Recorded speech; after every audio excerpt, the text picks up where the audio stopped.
In the most powerful family of mages, there was one absolutely ruthless rule. A rule so simple, yet so final: if you couldn't awaken your mana, you were nothing. And for young Lion, this was a death sentence, because he had already failed the awakening 3 times. Because of this, everyone believed he had finally lost his mind, spending every single day just digging in the dirt for worthless herbs. But what they saw as madness was actually a secret only he could understand. You see, after dying in his previous life, Lion was reincarnated into the very game he mastered, now armed with an exclusive system that could turn ordinary plants into legendary treasures. It was a secret that would change everything. And soon, the very family that was ready to throw him away would be begging him to stay. Our story properly begins with the Asteri family, a bloodline so imposing their mere presence could bring a bird down from the sky. In fact, their power was so immense it could even influence the emperor's decisions. But as the most prestigious family of mages, they were infamous for one thing: casting out anyone who lacked talent. That's where we find ourselves now, in one of the mansion's hallways, where a butler and a few maids are whispering about a recent rumor. One of the maids can't help but mention that the first young master failed to awaken his mana again, marking his 3rd failed attempt. This piques the butler's interest, who steps forward to ask what exactly the young master has been up to since then. According to one maid, it all started a month ago, the day the bedridden young master finally woke up. The moment he opened his eyes, he began muttering strange, incomprehensible things, frightening the maids tending to him. Right after that, he shot out of bed and ran from the mansion in a total panic, straight into a heavy downpour. He didn't stop until he reached the yard, where he dropped to his knees in the mud and just started digging with his bare hands. He dug for so long his hands were raw and bleeding, but at last he found what he was searching for. And what did he hold up with a victorious smile? Just a common weed, and yet he looked happier than they'd ever seen him. The butler tries to rationalize it, thinking it's no big deal, but the maids know the real problem isn't just one weird incident. Because ever since that day, the young master has spent the entire last month doing the exact same thing. Which brings us to the present, as a smiling lion harvests some plants and a system window confirms his acquisition of blue basil. He pauses for a moment, looking down at his dirt-stained hands with a deep sense of satisfaction. But that satisfaction fades as he realizes he's being watched again, thinking to himself that being the eldest grandson of the Astray family is just exhausting. You see, his name is now Leon Astray, but he remembers being a Korean man named Baek-in, a team leader who quit his job because he just couldn't take his boss's abuse anymore. With nothing but free time on his hands, he decided to return to an old game he used to love. So, he created a new character, bought a creation pack, and immediately hit the jackpot with a set of ultra-rare skills. After all the stress in his real life, he decided this time he'd build a peaceful character, no more fighting, not even in a game. Snapping back to the present, he picks another herb and gets a notification for Aqua Rosemary, relieved that he still retains the original Leon's memories. Instantly, a system window pops up, not only displaying the plant's details but also unlocking the Novice Herbalist achievement, awarding him 1,000 shillings. And right after that, a new message announces that an exclusive shop will unlock once he accumulates enough shillings. Leon quickly calculates he'll need around 100,000, realizing his escape from this house might be sooner than he thought. After all, since the Astray family values nothing but merit, he knows he could be cast out at any moment, which is exactly why he needs money. He even considers using some of it to bribe the patriarch, just to secure his place in the family for a little longer. Just then, a brilliant blue light catches his eye, and Leon rushes towards it, convinced he must have found something amazing. He carefully takes hold of the brightly glowing plant and pulls it from the ground, a triumphant grin spreading across his face.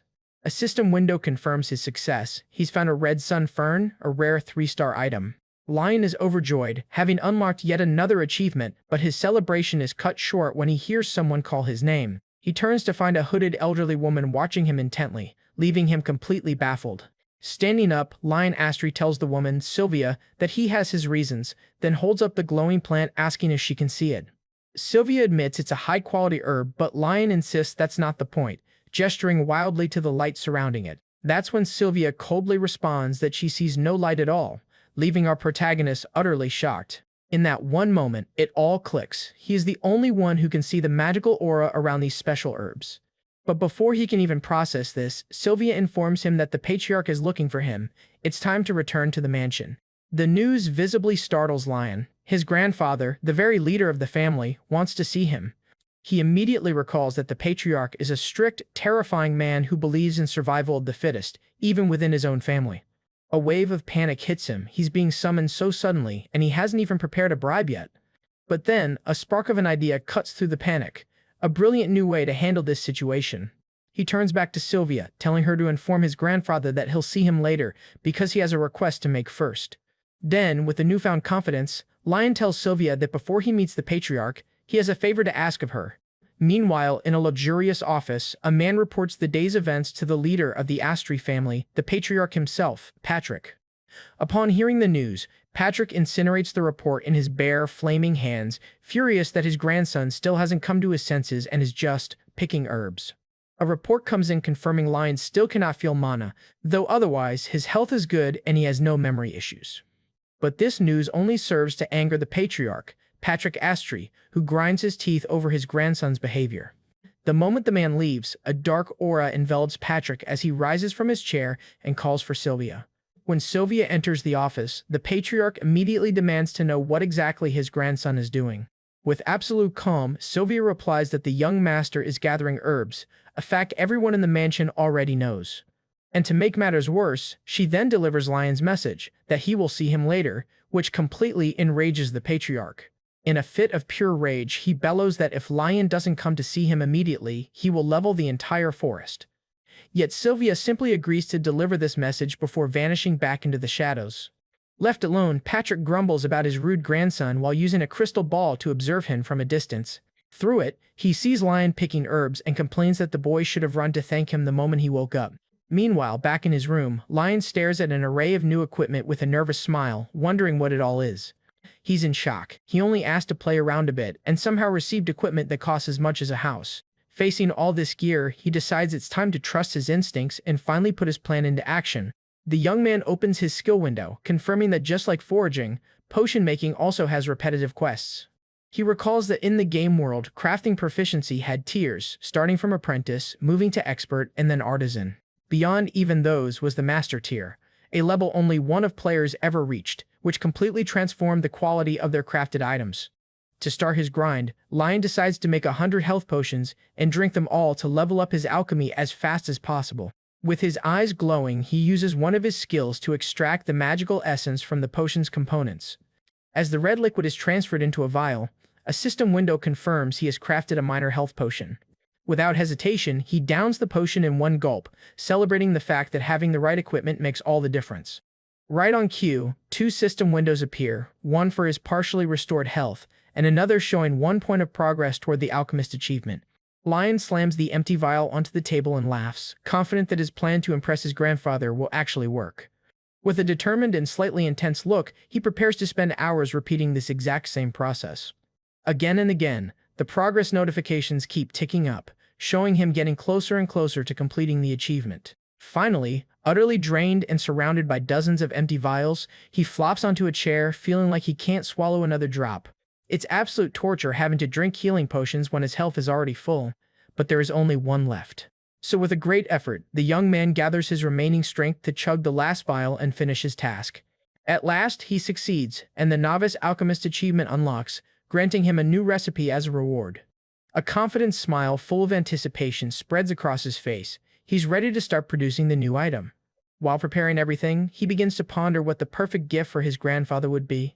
He dismisses mana or health potions, since his grandfather is a powerful mage with doctors always at his service. No, the perfect potion would have to be one that heals accumulated mental fatigue. Lion recalls how Patrick Astri lives buried in work every single day without a single moment of rest. For archmages like his grandfather, using mana to ward off physical exhaustion isn't an issue. Mental fatigue, however, is a completely different story, and something that even mana cannot easily fix. Just then, the potion begins to bubble with a bluish color and a refreshing scent, exactly as the recipe described. He remembers that in the original game, this potion was considered a useless item, sold for just a few coins. But now, in this real world, the feeling of creating something so special is completely different.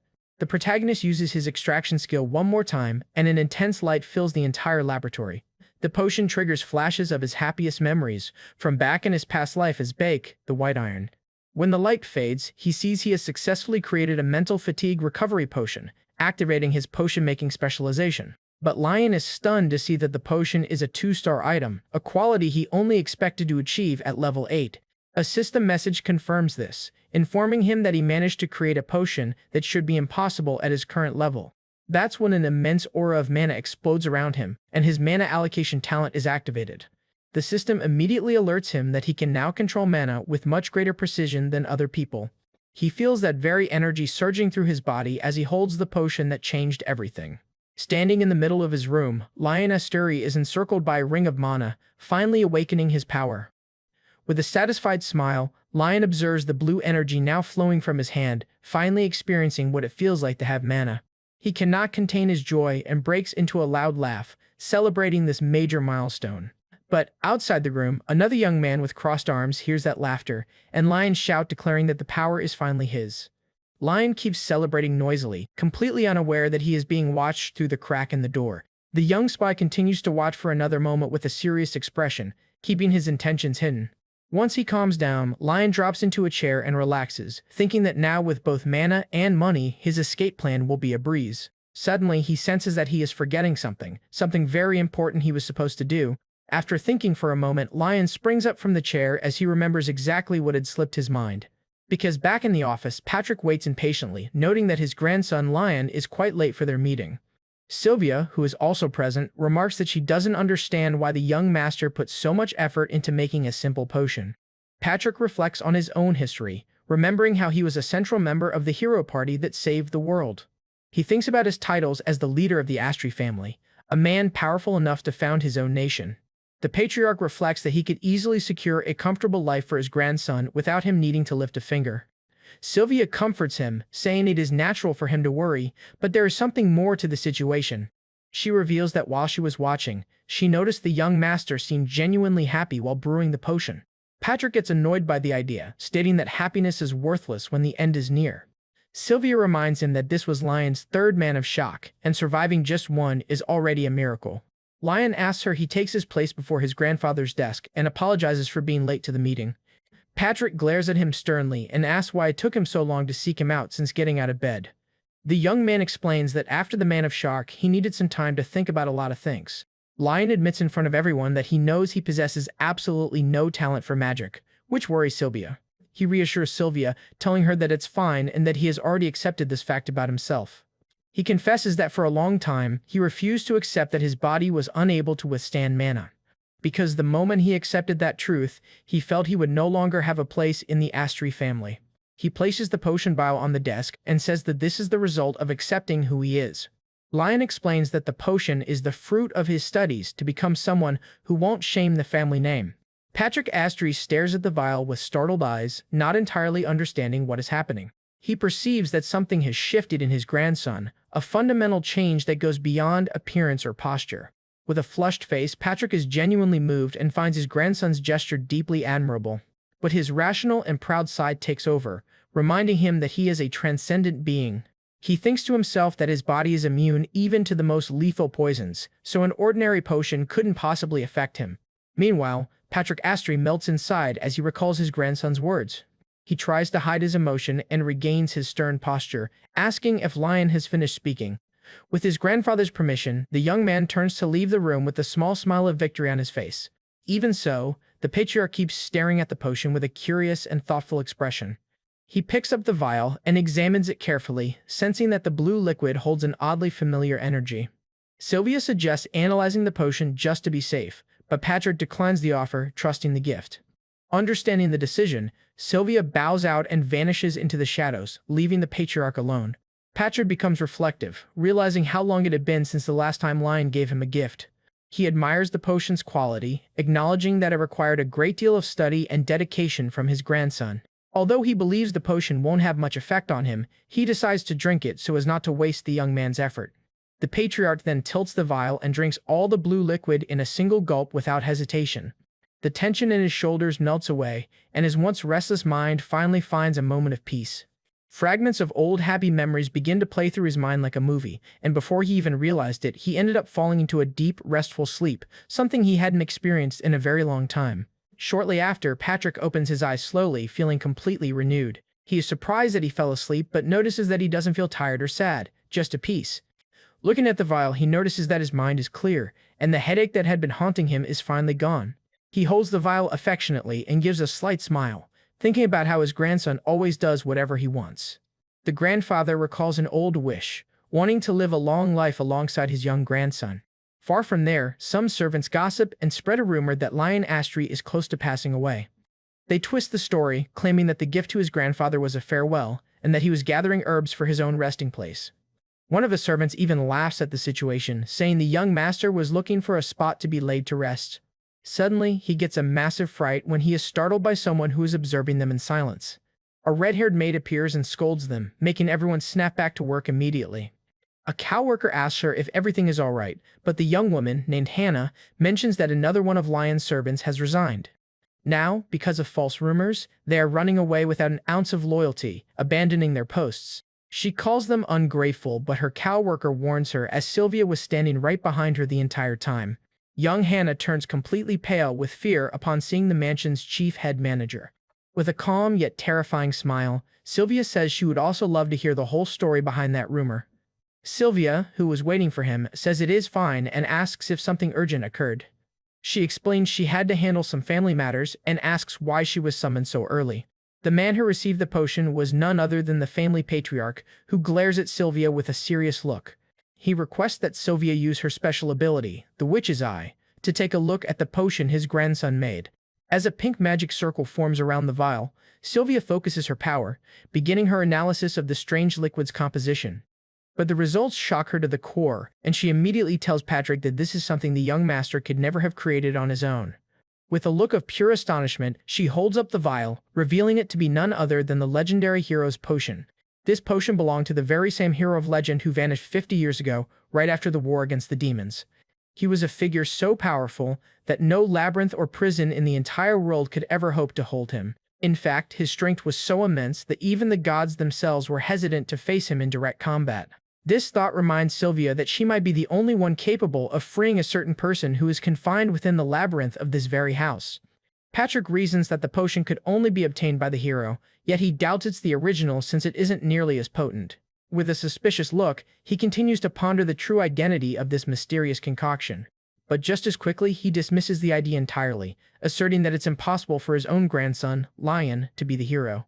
At any rate, he decides he'll just ask Lion for an even better potion, one he wants to give to his sister. You see, Patrick's sister has been living in a state of dormancy for centuries, and he hopes a powerful potion might finally help her.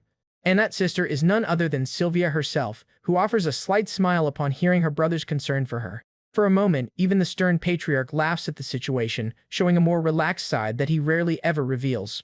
Sylvia insists that worrying about a witch like her is pointless, since she has a long life and a body that never gets sick. She advises him not to burden his grandson with such unnecessary worries, but Patrick clearly hesitates.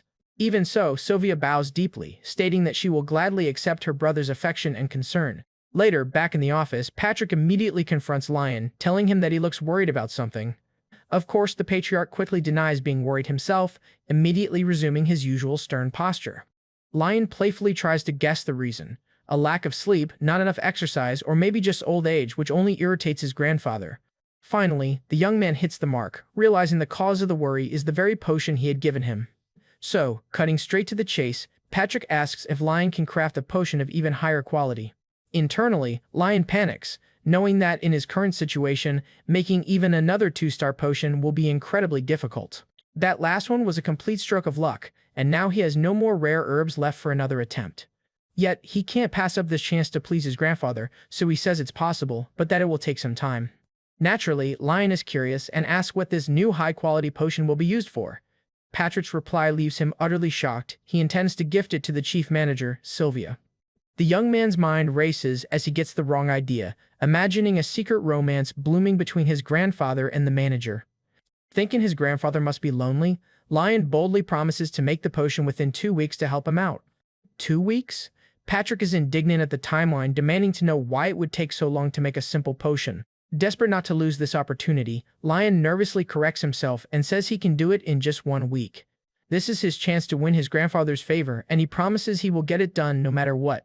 With that, the patriarch accepts the new proposal, glaring at his grandson, who now faces a nearly impossible mission.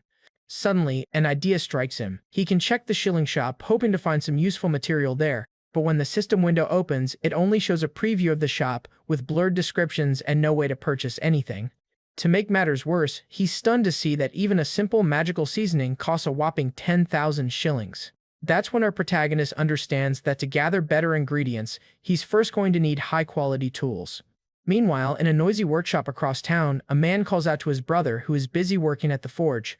His brother, a large and bearded man, complains that he's in the middle of something and demands to know why he was called. It's because a major client has just arrived and the first man needs to step out to assist them personally. Still not understanding the fuss, the bearded blacksmith heads to the entrance to see what's going on. And right there at the door he comes face to face with Lion Asteri, who asks if he's the owner of the workshop. Dressed in his expensive clothes, Lion looks every bit the wealthy young master as he asks if he can try his hand at blacksmithing. The blacksmith is left completely speechless, but Lion quickly adds that he has no intention of doing it for free.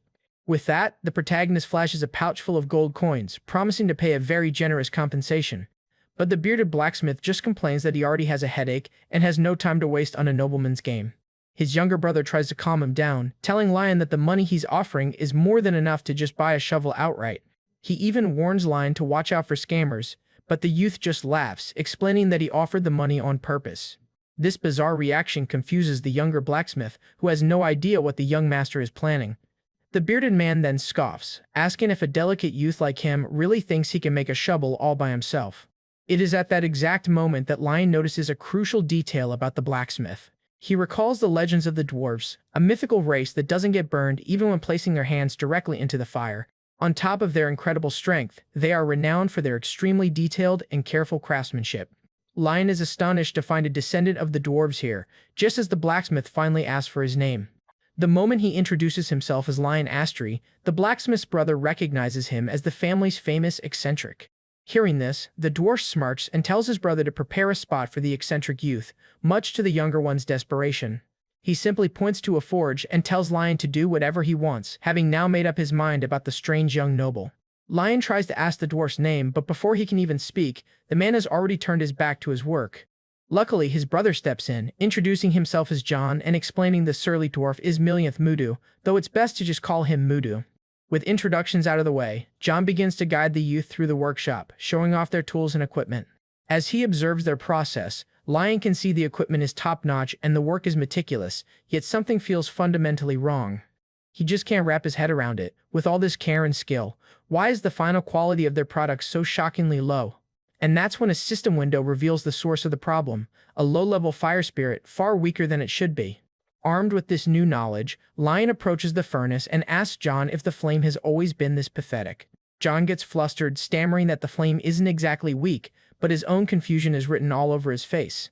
Just then, Mudu walks over and confirms it. The fire's power has diminished, but he's far more curious how an outsider like Lion could possibly know. Lion's calm reply sends a shockwave through the dwarf. The fire itself told me. Seizing the opportunity, Lion asks John to give them some privacy. He has something important to discuss with Mudu alone. Now alone, the dwarf glares at him with pure suspicion, wondering what a pampered nobleman could possibly want from him.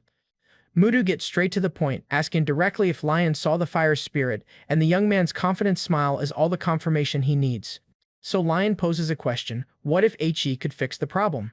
To which the dwarf can only reply that perhaps he can, and that's all Mudu needs to hear. He makes an offer.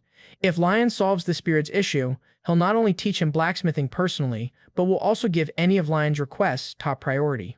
Top priority. This isn't just any workshop.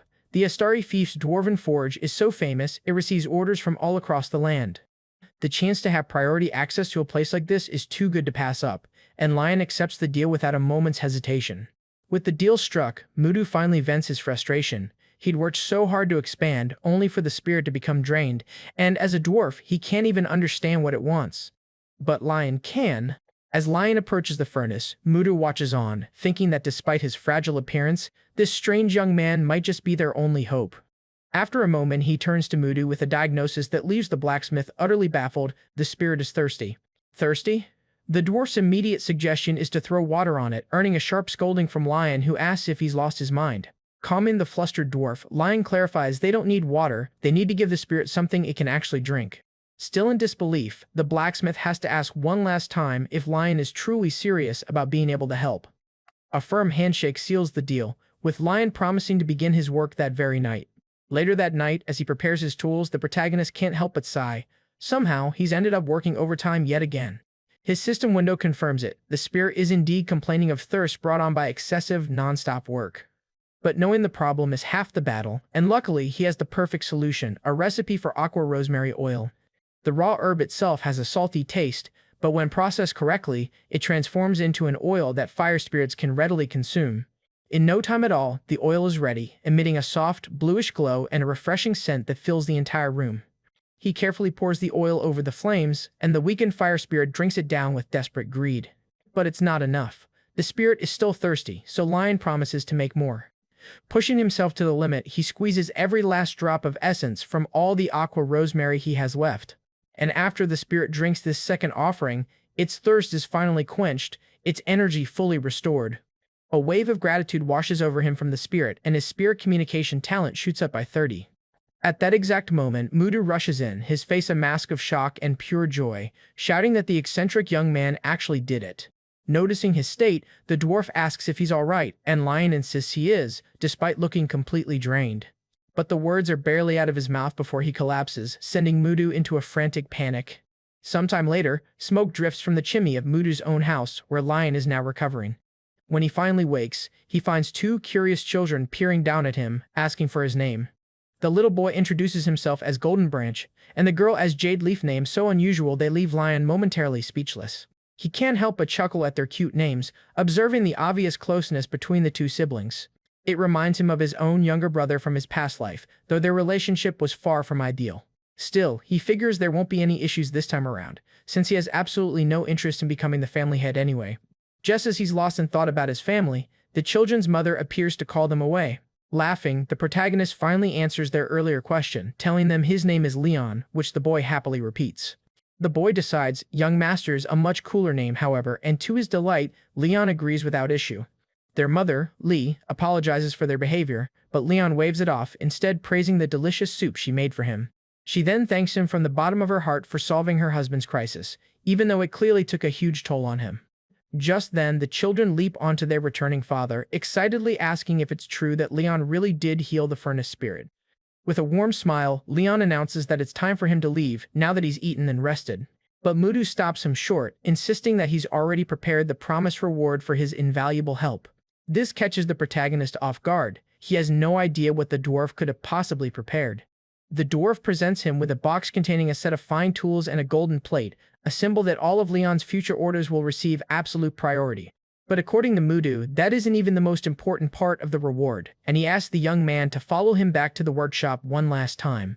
Lion stares in utter shock at the massive pile of gleaming metal bars towering before him. To his surprise, the blacksmith explains he prepared all this refined iron just so Lion wouldn't have to waste energy on smelting. Lion is taken aback by Mudu's intensity, prompting the dwarf to ask if he thought this was all just a joke. Quickly, the young man assures him he's dead serious about learning. An answer that satisfies Mudu and signals the lesson is about to begin.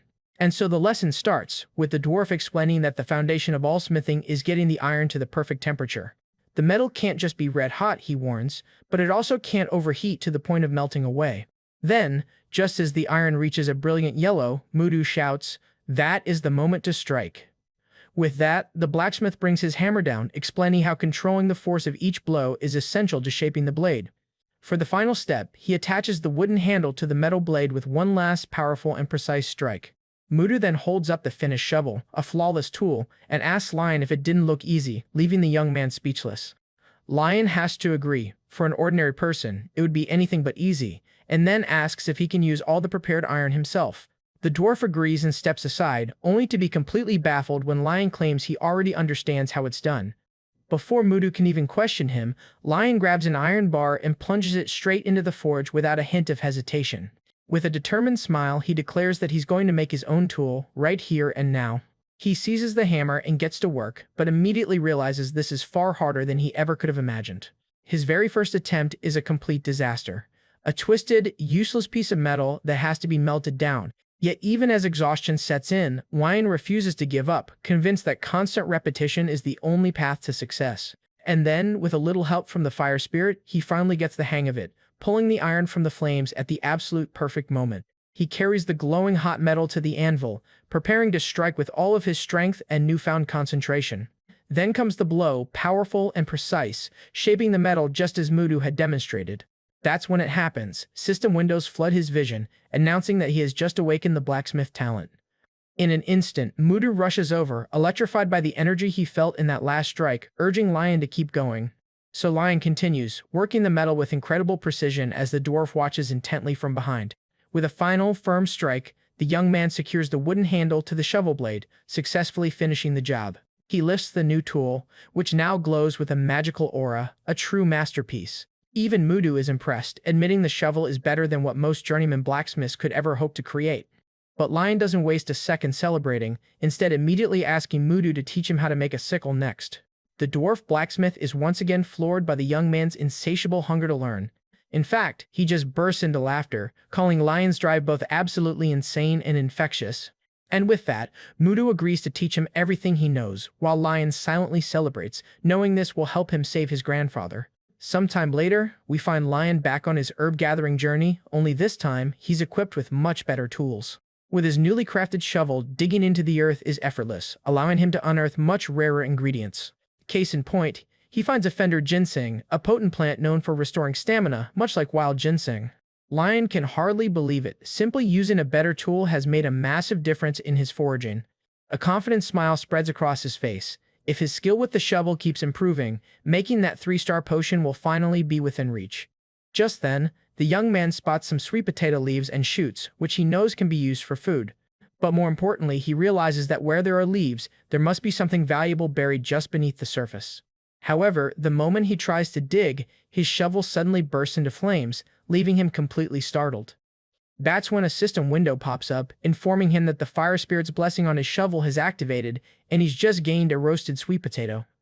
Lion immediately understands. The blessing gives him a chance to instantly cook any edible items he digs up. And in his hand is the proof, a perfectly roasted sweet potato, all from a single scoop of his shovel.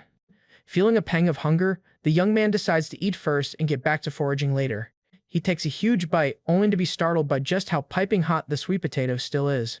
Carefully blowing on it between bites, he savors the unique, delicious taste that only a freshly roasted sweet potato can have.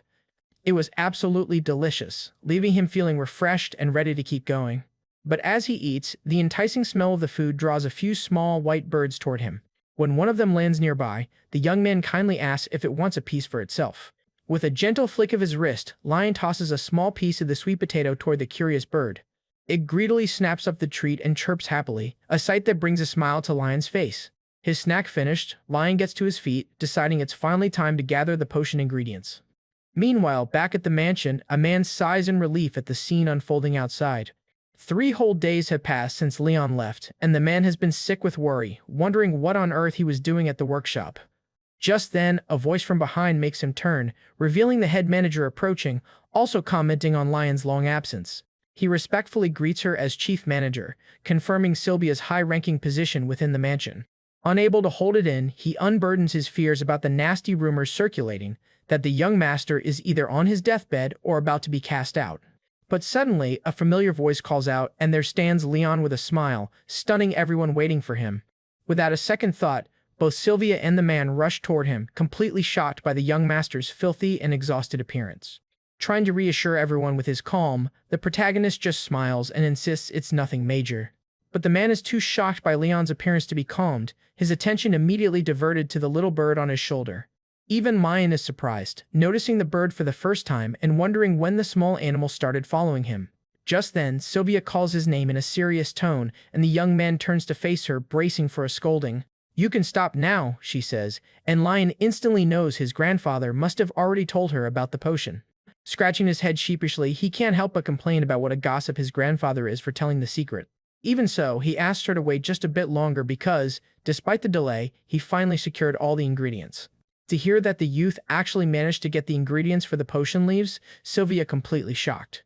Overcome with excitement, Leon announces he's going to hurry and make the potion, then runs off, leaving Sylvia and the man behind. The man shouts for him to at least take some medicine for his scratches, but Lion is already too far away to hear. As he vanishes from sight, Sylvia just watches, a thoughtful and slightly worried expression on her face.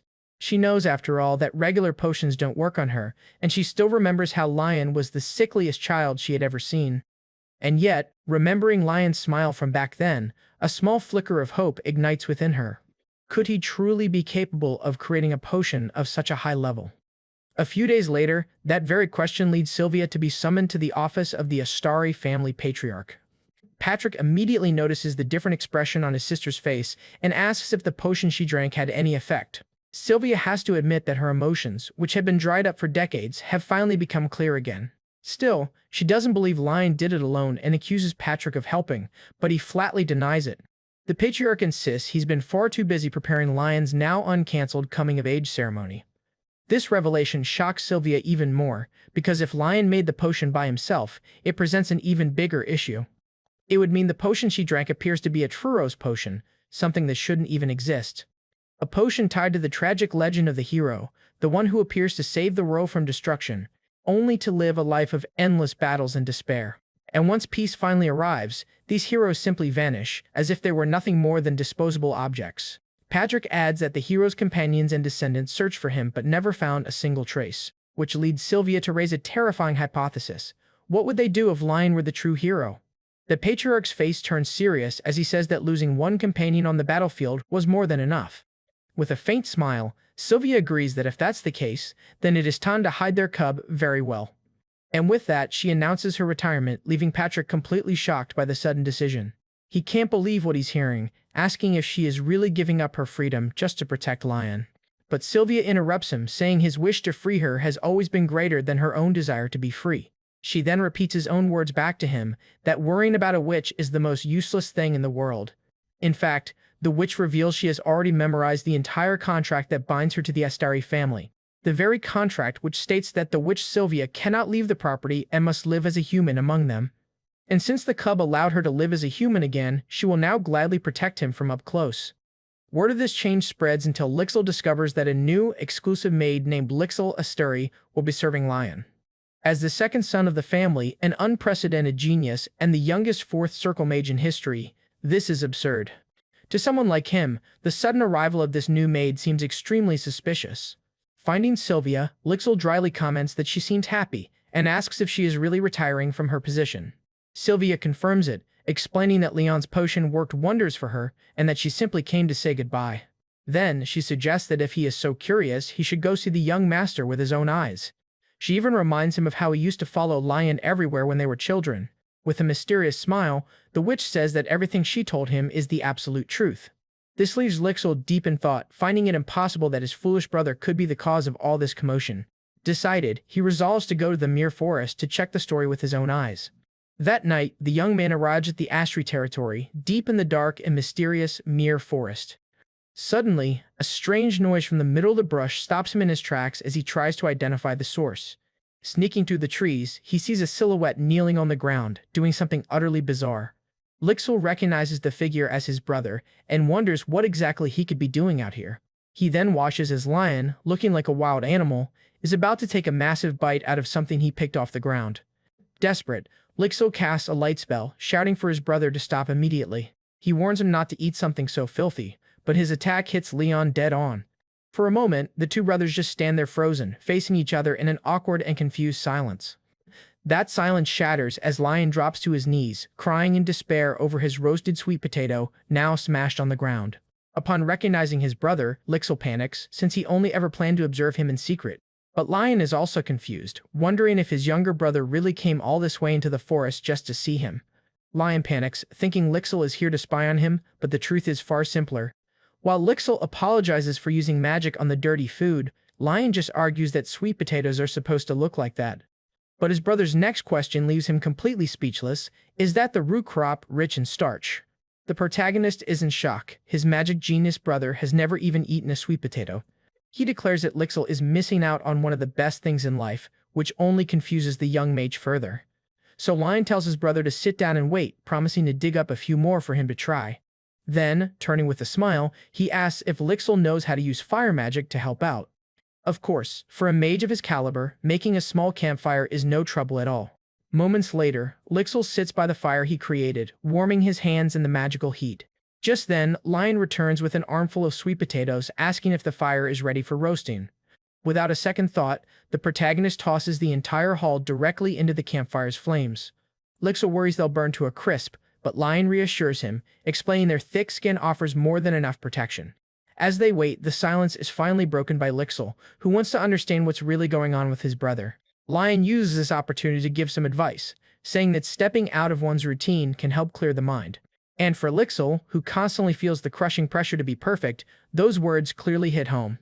After a while, an incredible smell fills the air, and Lion announces that the sweet potatoes are finally ready. He picks one of the roasted tubers from the coals and hands it to his younger brother. The moment Lixel takes a bite, his eyes fly open in shock at a delicious flavor he's never tasted before. All he can do is admit how good it is, which makes Lion smile as he explains they're a special kind called banana sweet potatoes. For Lion, the familiar taste brings back a flood of memories of winter foods from his past life. Meanwhile, Lixel continues to eat greedily, confirming Lion's thought that, as expected, his brother has a massive appetite. He's only startled when he finally notices the huge pile of sweet potato skins growing beside him. Lion just smiles, glad his brother likes it, and the young mage flushes with embarrassment. But the older brother insists he can eat as much as he wants, since he works so hard for the family in Lion's place. He explains that while it's hard to be sick, it's also hard for those who can only stand by and watch. Lixel, however, replies that he never once considered taking care of his brother a burden. In fact, he assures Lion that he never blamed him for his condition, revealing a much more sensitive side. And then, the young mage makes a shocking confession. Truth be told, he's a bit envious of his older brother. He quickly tries to correct himself, adding that he isn't dissatisfied with his position and will keep working hard. But in that moment, Lion realizes that for all his power and genius, Lixel is still just a child. He advises his younger brother to be a little selfish and follow his heart every now and then. Placing a hand on Lixel's shoulder, the protagonist tells him he has already worked far too hard. Lixel finally understands that Sylvia was right, and he's incredibly glad he went to find his brother that night. Later, back in his room, Lion checks his funds to see he's already gathered over 70,000 shillings. That means he's close to unlocking the shop, knowing his level also rose considerably after helping Sylvia. Suddenly, his planning is interrupted by a knock, and Lion tells the person to come in. He's taken aback to see a young woman he doesn't recognize standing at his bedroom door. The woman introduces herself as Elvia, his new maid, but Lion immediately senses something is very strange about her. He quickly puts the pieces together, deducing there must be special circumstances behind Sylvia's sudden retirement. And yet, with a knowing smile, the protagonist thanks Elvia for something she couldn't possibly imagine. He tells the confused maid that thanks to her, he and his brother have grown closer. Then he stands, announcing they can talk later because he has an appointment to get to. Grabbing his bag, Lion says he promised to go out with Lixel today, leaving the new maid completely dumbfounded. Far from the estate, in a bustling town, Lixel is waiting for his brother to arrive. As he waits, he wonders why his stamina is still so low, even after climbing the mountain every day. Lixel even begins to question if this, too, is a side effect of the mana shocks his brother suffered. He feels utterly exhausted and knows he needs a priest's help, despite the bad blood between mages and the temple. That's when he recalls the temple's doctrine of encouraging volunteer work, which would make a perfect excuse. When Lion finally arrives, Lixel asks where they're going, and the older brother explains they'll need disguises first. Lixel immediately suggests a clothing store, but Lion shakes his head, having a much better idea in mind. With a grin, the protagonist tells him they're going to a magic tool shop instead. Soon, they arrive in front of a quirky shop with a sign that boldly proclaims it's the magic shop that lacks nothing. Lion is blown away, admitting he never knew this place existed, to which Lixel proudly calls it his secret spot. Looking around, he notices that although the items are fascinating, many of them seem to be made for children or students. Just then, the shop owner appears out of nowhere, greeting the two youths with great enthusiasm. The man boasts that his shop carries absolutely everything, except for hair growth medicine. After Lion explains they're looking for disguise tools, the owner eagerly leads them to the proper section. The man gestures to a massive collection of items, declaring that everything before them serves as a tool for disguise. The shop owner first shows them the cheapest items, from bracelets that make you look slimmer to insoles that increase height. But the real prize is the most expensive item, a bracelet that can completely change a person's appearance for a full 10 hours. When Lixel asks for his opinion, Lion simply says the place is fun and that he'll be back to see more. As they leave, he notices the owner slip some extra items into their bag, likely a thank you for their expensive purchase. Lion looks inside the bag but finds something he didn't expect, an item that immediately catches his eye. It's an artisan repair kit, an item far more valuable than any of the other freebies they received. Without a second thought, Lion offers all the items to his brother, a generous gift that completely surprises Lixel. Lixil gratefully accepts and suggests they use the disguises right away, pulling them into a nearby alley to transform. In a flash of blue light, the magic bracelets completely alter the appearance of both brothers. Now with brown hair, Lixil is fascinated by just how flawless and perfect the transformation is. Convinced the disguise is more than enough, an excited Lion leads the way as the two head out into town. But once they arrive, Lion is confused. They're standing in front of a mill, not the volunteer site he was expecting. Lixil quickly explains that flour is one of the key donation items, so they had to stop here first. And then, with a mysterious smile, he reveals there's another, more important reason for them to be at this particular mill. That's when the mill owner, Nicholas, welcomes them warmly, claiming he was expecting their visit. Lixil quickly explains that Nicholas is one of the few temple devotees in the territory and has a large network of contacts. So, the real plan is to get close to Nicholas in order to gain access to the temple and find a priest. To put this plan into motion, Lixil tells a small lie, saying he saw hungry children and was moved to make a donation. Nicholas praises the noble decision and asks if they've chosen a place, which is when Lixil asks for a recommendation. A hopeful look crosses the mill owner's face as he grows thoughtful, clearly considering the possibilities. Of course, he suggests the temple orphanage, and Lixil celebrates internally. His plan is working perfectly. Nicholas goes on to explain that the temple's funding was recently cut, leaving them in a dire financial state. Since the Astri territory prioritizes magic above all else, the noble families rarely, if ever, support the temple. Lixil realizes Nicholas is pinning his hopes on them, as young nobles, to help the struggling orphanage. But just then, Lion gets an idea, remembering that this very mill also bakes fresh bread. He suggests they bake the bread themselves. That way, the children can have something to eat right away. His reasoning is sound. Even with their flour, the orphanage might lack the other ingredients to actually make bread. In that moment, Lixil reflects, realizing he was so focused on his brother that he forgot the children's immediate needs. He is impressed by Lion's simple thoughtfulness and his surprising attention to detail. With everyone in agreement, the three of them prepare to start baking bread for the orphanage. And the ingredients they're given are surprisingly high quality, including whole wheat flour and 2-star olive oil. Lion decides to make a classic whole wheat bread. It's easy, flavorful, and something he knows the kids will love. To get them started, Nicholas prepares a demonstration, explaining they'll make a small test batch first. He expertly mixes the flour with salt, yeast, and milk, beginning the process of kneading the dough. Once the dough is properly shaped, Nicholas announces that the basic process is now complete. Lixil, who has been observing everything, finds the process incredibly simple compared to the complexities of magic. Meanwhile, Lion, now covered in flour, insists he's getting the hang of it and just needs a little more time. Yet upon opening the first oven, all they find is a dark, brittle mass that clearly didn't turn out well. Lixil is shocked to see his burnt creation, but Nicholas quickly consoles him, saying it's normal for a first-timer. Right after that, Nicholas turns to the other oven, announcing that young Master Lion's bread is also ready. A gloved hand opens the oven door slowly, revealing 2 perfectly golden loaves of bread. The moment the door is fully open, an intense, warm light explodes from inside, surprising everyone in the room. At the same time, a system window confirms Lion has created a 1-star item and his cooking proficiency has increased. Lixil can only stare at an entire batch of perfect bread, asking his brother how he managed to bake something so good. Even Nicholas is in shock as he holds one of the loaves, yet Lion just shrugs, saying he didn't do anything special. But in his heart, Lion knows the secret. He simply made everything with love, because these loaves are for the children. Seeing this, Nicholas realizes he completely misjudged Lion.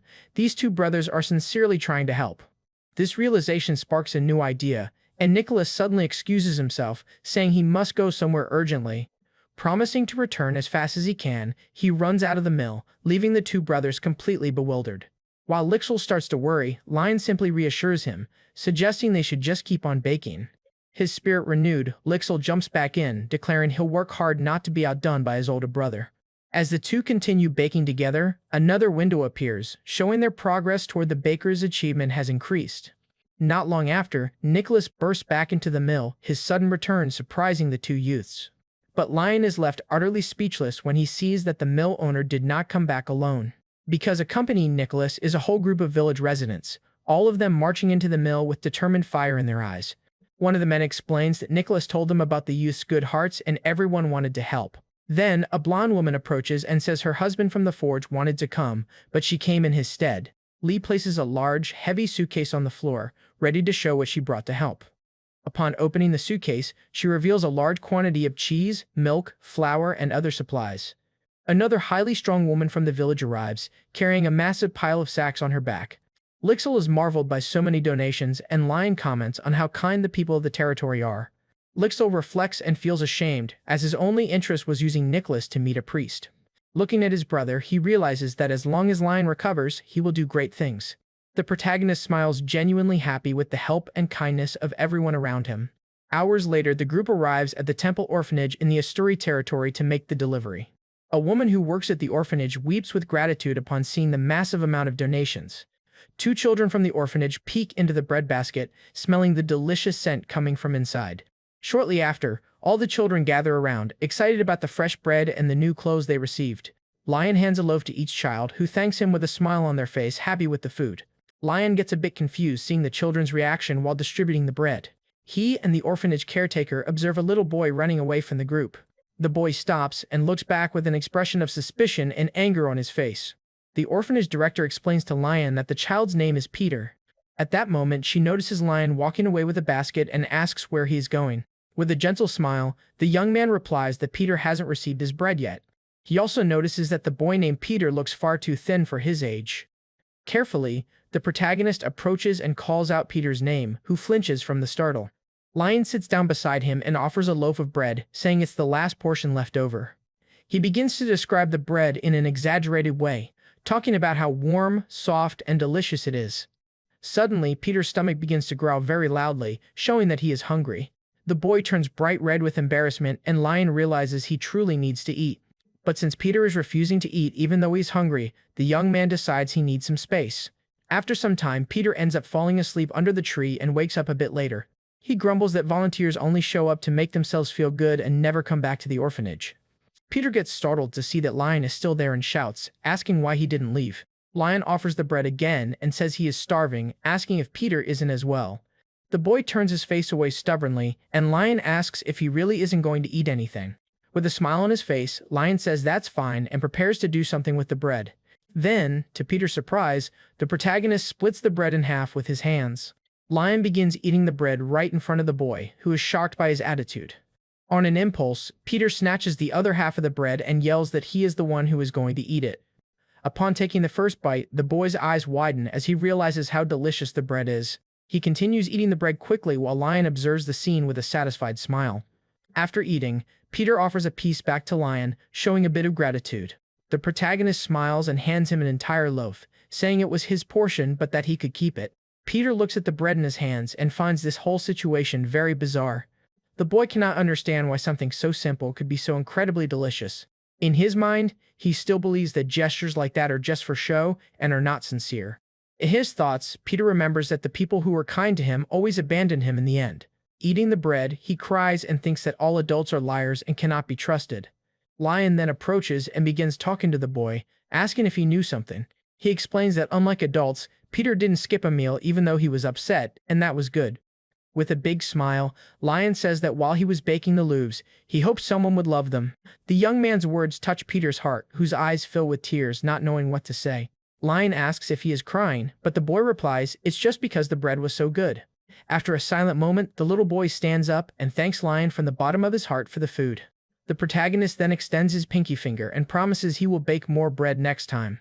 Peter is surprised by the promise, and Lion assures him that he has never broken a promise in his entire life. With a confident look, the young man tells the little boy to remember this well in the future. The two seal the promise, and Peter says that next time he is going to eat 2 whole loaves. Lion jokes with him, saying he will need to bake a lot of bread if the boy eats that much. The orphanage director observes the scene from afar and gets very emotional over what she is seeing. She thinks to herself that it had been a very long time since she saw Peter smile in such a genuine and happy way. The woman feels ashamed for not connecting with the children in the same way Lion did. In her thoughts, she believes that a person as sincere as him deserves God's blessing. At the end of the day, the children say goodbye to the brothers, asking them to come back soon.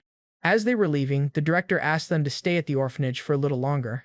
She explains that she contacted a priest urgently, and he is on his way to pray for the children. The director suggests they receive a blessing prayer from the priest before going away. Lixil celebrates in silence as his plan worked and accepts the director's offer. The woman then guides the 2 brothers into a room so they can wait for the priest. The sound of an approaching carriage indicates that the priest is about to arrive at the location. Through the carriage window, a man with glasses observes the orphanage as he approaches. In a flashback, Lixil asks Lion to postpone the meeting with the priest, worried about his safety. Back in the present, Lixil says he needs to return to the mansion, leaving Lion confused. He says goodbye in a lively manner, using his baking practice as an excuse to leave. Lixil thinks everything worked out and that he needs a prayer for his brother, but fears the priest's ill will.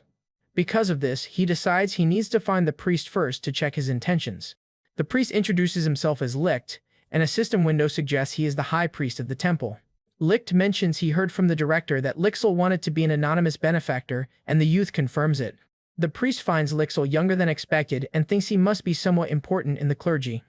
Lich gives thanks on behalf of the temple, but Lixil says the credit also belongs to the others who helped. The youth clarifies that it was his older brother Lion who had the idea and truly dedicated himself. Lixil confirms to the priest that his brother was the young man who needed to go home early. He explains that Lion has had highly fragile health since childhood and suffers from a grave illness. So, Lixil confesses that his true objective was to bring his brother to meet the priest. Lich smiles and says it is a pity that such a righteous person is suffering from an illness. Lich reveals that he also snuck out of the temple, so he has a condition for helping out.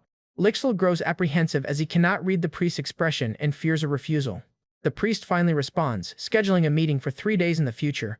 Lich asks Lixil to return with his brother at this exact same time so he can assist them. Filled with hope, Lixil rushes to his family's mansion and calls out for his brother. Lion is awake and Lixil scolds him for not resting, but the youth says he couldn't sleep. Lion asks the reason for such a rush, and Lixil shares that the priest agreed to check his condition. In his laboratory, Lion is surprised, and Lixil says the priest wants to help out of gratitude. Lion thinks to himself that he isn't truly sick, just a bit weak because of his past. He reflects that he has been exercising and that the offer isn't bad, so he decides to accept the help. With a smile, Lion agrees to go, leaving Lixil highly happy with the positive response. Lixil warns that, strangely enough, the priest scheduled the meeting for dawn. 3 days later at the orphanage, Lion analyzes a high-quality holy water made by Lich. At that moment, Lixil calls his brother, who turns around and sees the priest lit right behind. Lion greets the priest with respect, and Lich blesses him, saying the pleasure is his. With a calm smile, the priest invites the two to sit down and chat for a bit. Lion takes the opportunity and says he has a question to ask the priest. He asks if there is a special reason for the meeting to be scheduled so early, at dawn. Lich reveals that he had a dream about the two brothers, leaving Lion and Lixil highly surprised. He explains that priests with high holy powers sometimes receive prophetic dreams from God. Lixil asks what the dream was about, but Lich says it was nothing grand. In the dream, children were sleeping in a field and the two brothers were watching over them nearby. The priest says the dream was so pleasant that he wanted to meet them to confirm something. He wanted to understand what kind of people they were, those who appeared in his revelation. In his thoughts, Lich analyzes Lixil, noting that he is a young and elegant mage. He suspects that the brothers' treatment is just a pretext to spy on the temple. The priest then offers to begin the treatment and Lixil steps out of the room. With everything ready, Lich warns he is going to begin, and Lion says he is in his care. A strong green energy emanates from the priest and completely envelops Lion's body. Suddenly, Lich halts the treatment, a look of total confusion on his face. He doesn't understand why the blessing had no effect, since his holy power is strong. The priest tries again, wondering if he made some mistake the first time. Then Lich is shocked to realize something unbelievable about Lion's condition. The protagonist smiles and says that, thanks to the blessing, his body is feeling much better. Lion asks the priest to stop, saying that was already enough, but Lich is perplexed. In his mind, he knows there are only 3 reasons for a priest's blessing to fail. The first is when a stronger mage rejects the healing. The second is when the person is already healthy. And the third reason is when the person was born with a very short life expectancy. Lich turns to Lion and says that if he needs help in the future, he can count on him. Unexpectedly, the priest grabs Lion's hand with great force and determination. Lich asks Lion to come to the temple and say his name whenever he feels a pain that keeps him from sleeping. With a flame in his eyes, the priest guarantees he will help him no matter what, and Lion agrees. Lich says goodbye and thanks him for the consideration, and Lich says they will see each other again soon. The priest watches the youth walk away, maintaining a serious posture and a calculating look. While walking, Lion feels a shiver and doesn't understand why the priest's promise left him so suspicious. Sometime later, the brothers arrive back at the Grand Astery Castle under a beautiful rainbow. Lixley comments that Lion's condition seems better, and the protagonist agrees the outing was worth it. Lion thinks to himself that holy power is a great skill, as it cured all the H's from baking bread all night. Suddenly, he notices that Lichley has very dark circles under his eyes, but the younger brother says he is fine. Lichley says goodbye, mentioning he needs to do his mana training, leaving Lion surprised. Lion worries that his brother will suffer later if he keeps pushing himself so hard without resting. A maid observes Lichley and thinks that the heir seems to be even busier lately. Lion talks with the maid, and she suggests he speak with the patriarch about Lichley's schedule. The protagonist gets an idea, realizing his grandfather must also be worried about the situation. The maid suggests he visit the patriarch with a sweet treat, and Lion loves her suggestion. With skill, the young man begins rolling out the dough with a rolling pin, starting the cookie preparation. He thanks the maid, whom he calls Sylvia, and asks if their grandfather likes sweets. The maid corrects him, saying her name is Elvia, and that the patriarch will eat anything he makes. Lion smiles and says that even so, he hopes his grandfather likes what he is preparing. Suddenly, the young man gets a new idea, leaving Elvia a bit confused by his reaction. He places some sweet potatoes on the table and confirms he is going to add them to the cookies. He explains he is going to use the sweet potato instead of sugar for a more natural and healthy sweet. The young man uses several cute cutters to shape the cookies into animal and star forms. After shaping all the dough, he places the cookie trays carefully inside the oven. As soon as they are ready, a system window pops up with a description of the special sweet potato cookies. Lion is surprised to see that the food has a potion effect, and Elvia is impressed by his talent. Elvia encourages him to taste one of the cookies to see how the final result turned out. Upon tasting it, he finds the flavor better than any cookie from his past life, and his cooking level rises. Elvia explains that sweets relieve fatigue, and since that one isn't overly sweet, the patriarch will like it. Lion thanks Elvia for the help and offers to divide the cookies into portions for everyone. But Lion smiles and says he isn't finished yet, as he needs to do one more thing in the kitchen. Since he reached cooking level 3, he decides to make a drink to create a synergy effect. In his inventory, he selects the ingredients to create a training support drink. The recipe for the crimson drink appears, and Lion thinks that his grandfather and Lichley will love the gift. First, he washes and cuts the fruits into thin slices and places a health potion to simmer over low heat. To finalize the potion, the young man adds a drop of rosemary oil, changing the liquid's color. The training support drink is ready, and Lion finds the smell similar to that of a mulled wine. He tastes the drink and likes the flavor, so he decides to combine everything on a tray with the cookies. A system window pops up, describing the set's effects, which reduces fatigue and improves training. The system congratulates him for creating his first combo and rewards him with 3,000 shillings for the achievement. He looks at the cookies and the drink, eager to go see his grandfather and show what he made. In his office, the patriarch of the Astari family is sitting at his desk, a serious expression on his face. He sees Lion entering with the tray and scolds him, saying the servant should carry that for him. Lion smiles and explains that he insisted on bringing it personally because it was a gift for his grandfather. He places the tray on the desk and mentions that he prepared the drink and cookies for them to eat together.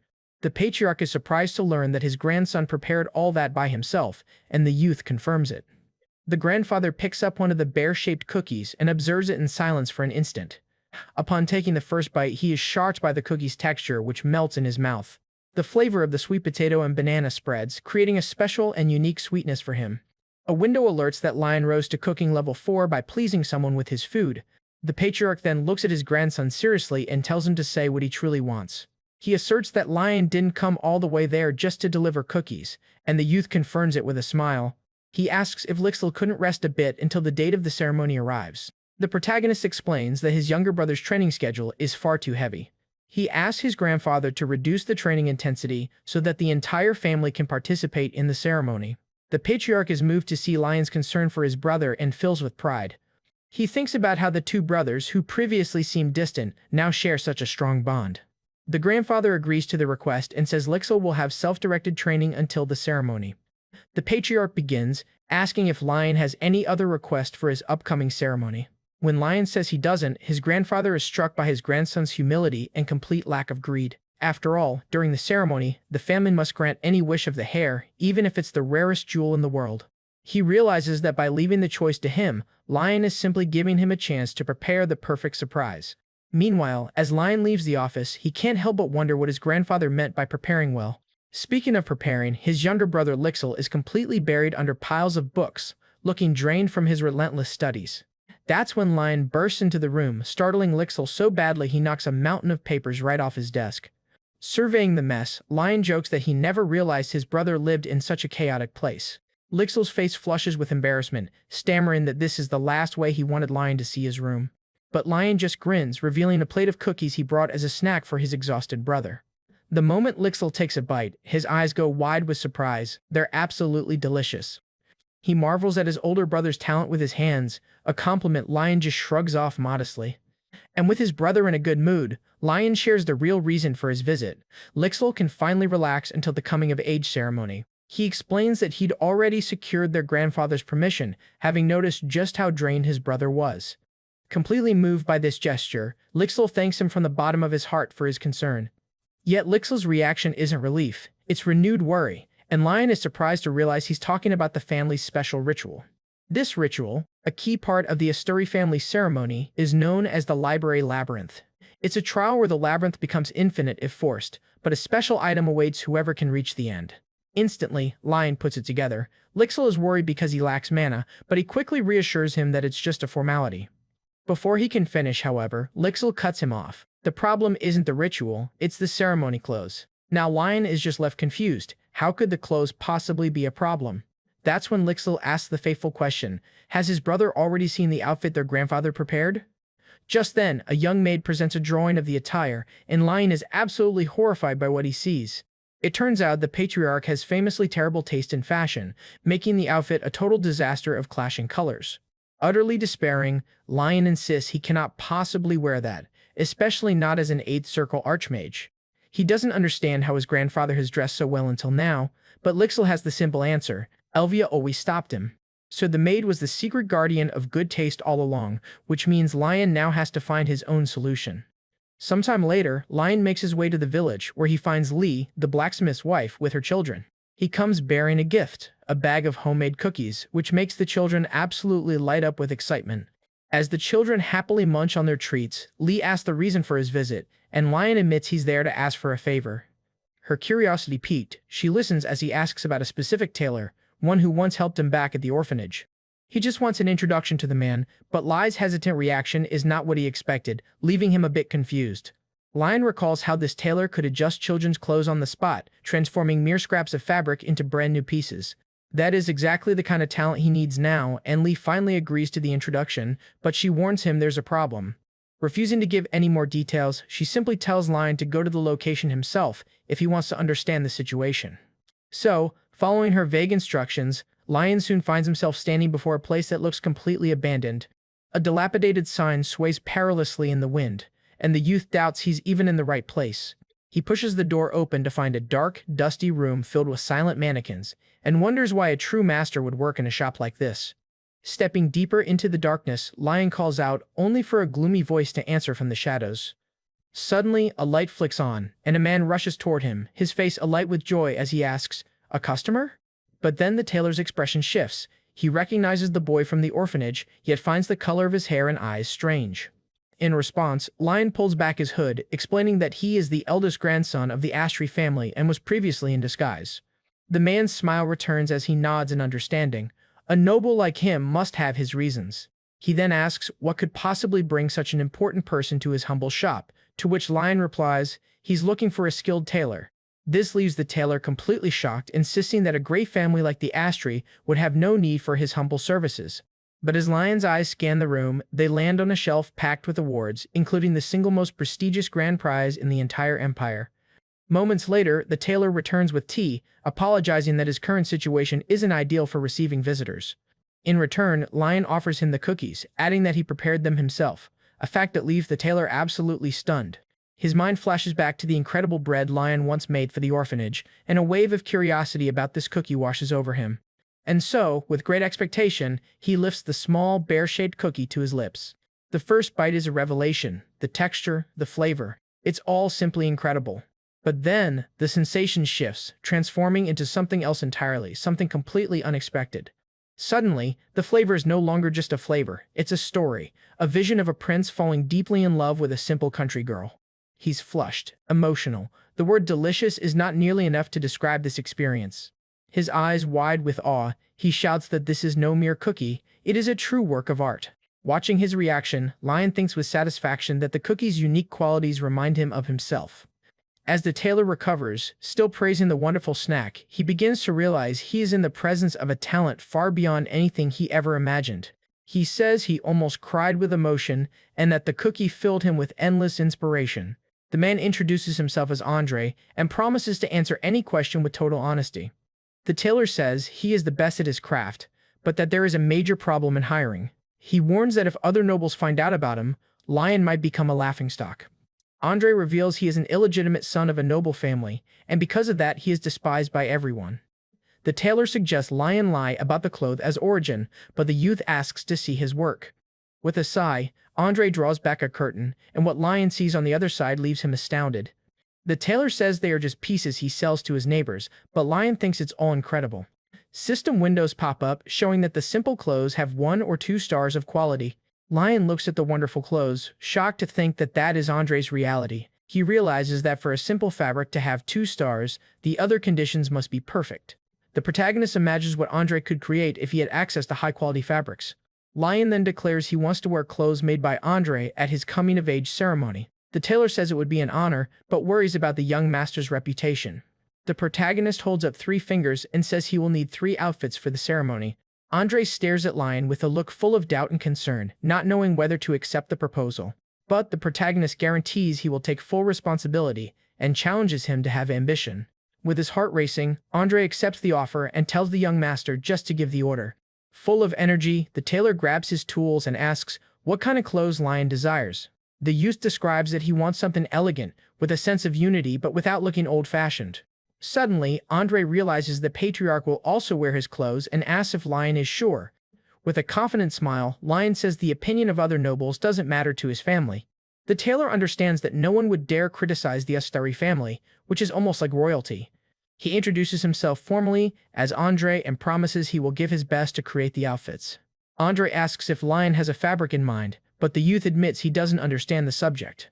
Then, Lion hands over a large book, and the tailor is shocked to see the legendary Astari fabric catalog. A golden light emanates from the book, and the tailor is left breathless upon seeing the first page. The catalog shows fabrics from all over the continent, including the rare elf hair, woven by few elves. He also sees the fairy breath created by mages and is surprised that those fabrics truly exist. Lion asks if he liked anything, and Andre says the problem is not having a fabric he doesn't like. Suddenly, the tailor stops on a specific page, a look of surprise on his face. He explains that a young lady used to like that fabric, but it was impossible to find on the market. Lion approaches to look and analyzes the fabric sample with attention and curiosity. A system window reveals the fabric is the Archmage's unconditional love made for his daughter. Lion connects the information and realizes the young lady was his mother and the Archmage was his grandfather. He decides they must use that fabric, and Andre agrees on the spot, saying it is possible. At that moment, Lixel enters the shop, saying it took him a bit to gather some supplies. Lion gets confused by the word supplies and notices there is a lot of noise outside the shop. Looking through the window, he and Andre are shocked by the scene they find on the street. An entire caravan of wagons is stopped in front of the shop, unloading equipment and materials. Lixel explains he heard about Lion's interest in the tailor and decided to provide proper support. He says that, since it is his brother's only coming-of-age ceremony, it needed to be special. With a smile, Lixel asserts that that level of backing is the minimum he could do. Lion asks Andre if he prefers the new tools, but the tailor shakes his head. With tears in his eyes, Andre shouts with happiness and asks to swap out all his tools. The tailor promises to create a masterpiece, but the protagonist asks him to take it easy. Lion then says he has one more favor to ask and approaches with a mysterious smile. He asks if Andre could teach him how to sew, leaving the tailor and Lixel in total shock. Lixel and Andre worry about the idea of Lion learning to sew, but he guarantees everything is fine. The protagonist explains he doesn't want to do anything difficult, just get a basic grasp of the craft.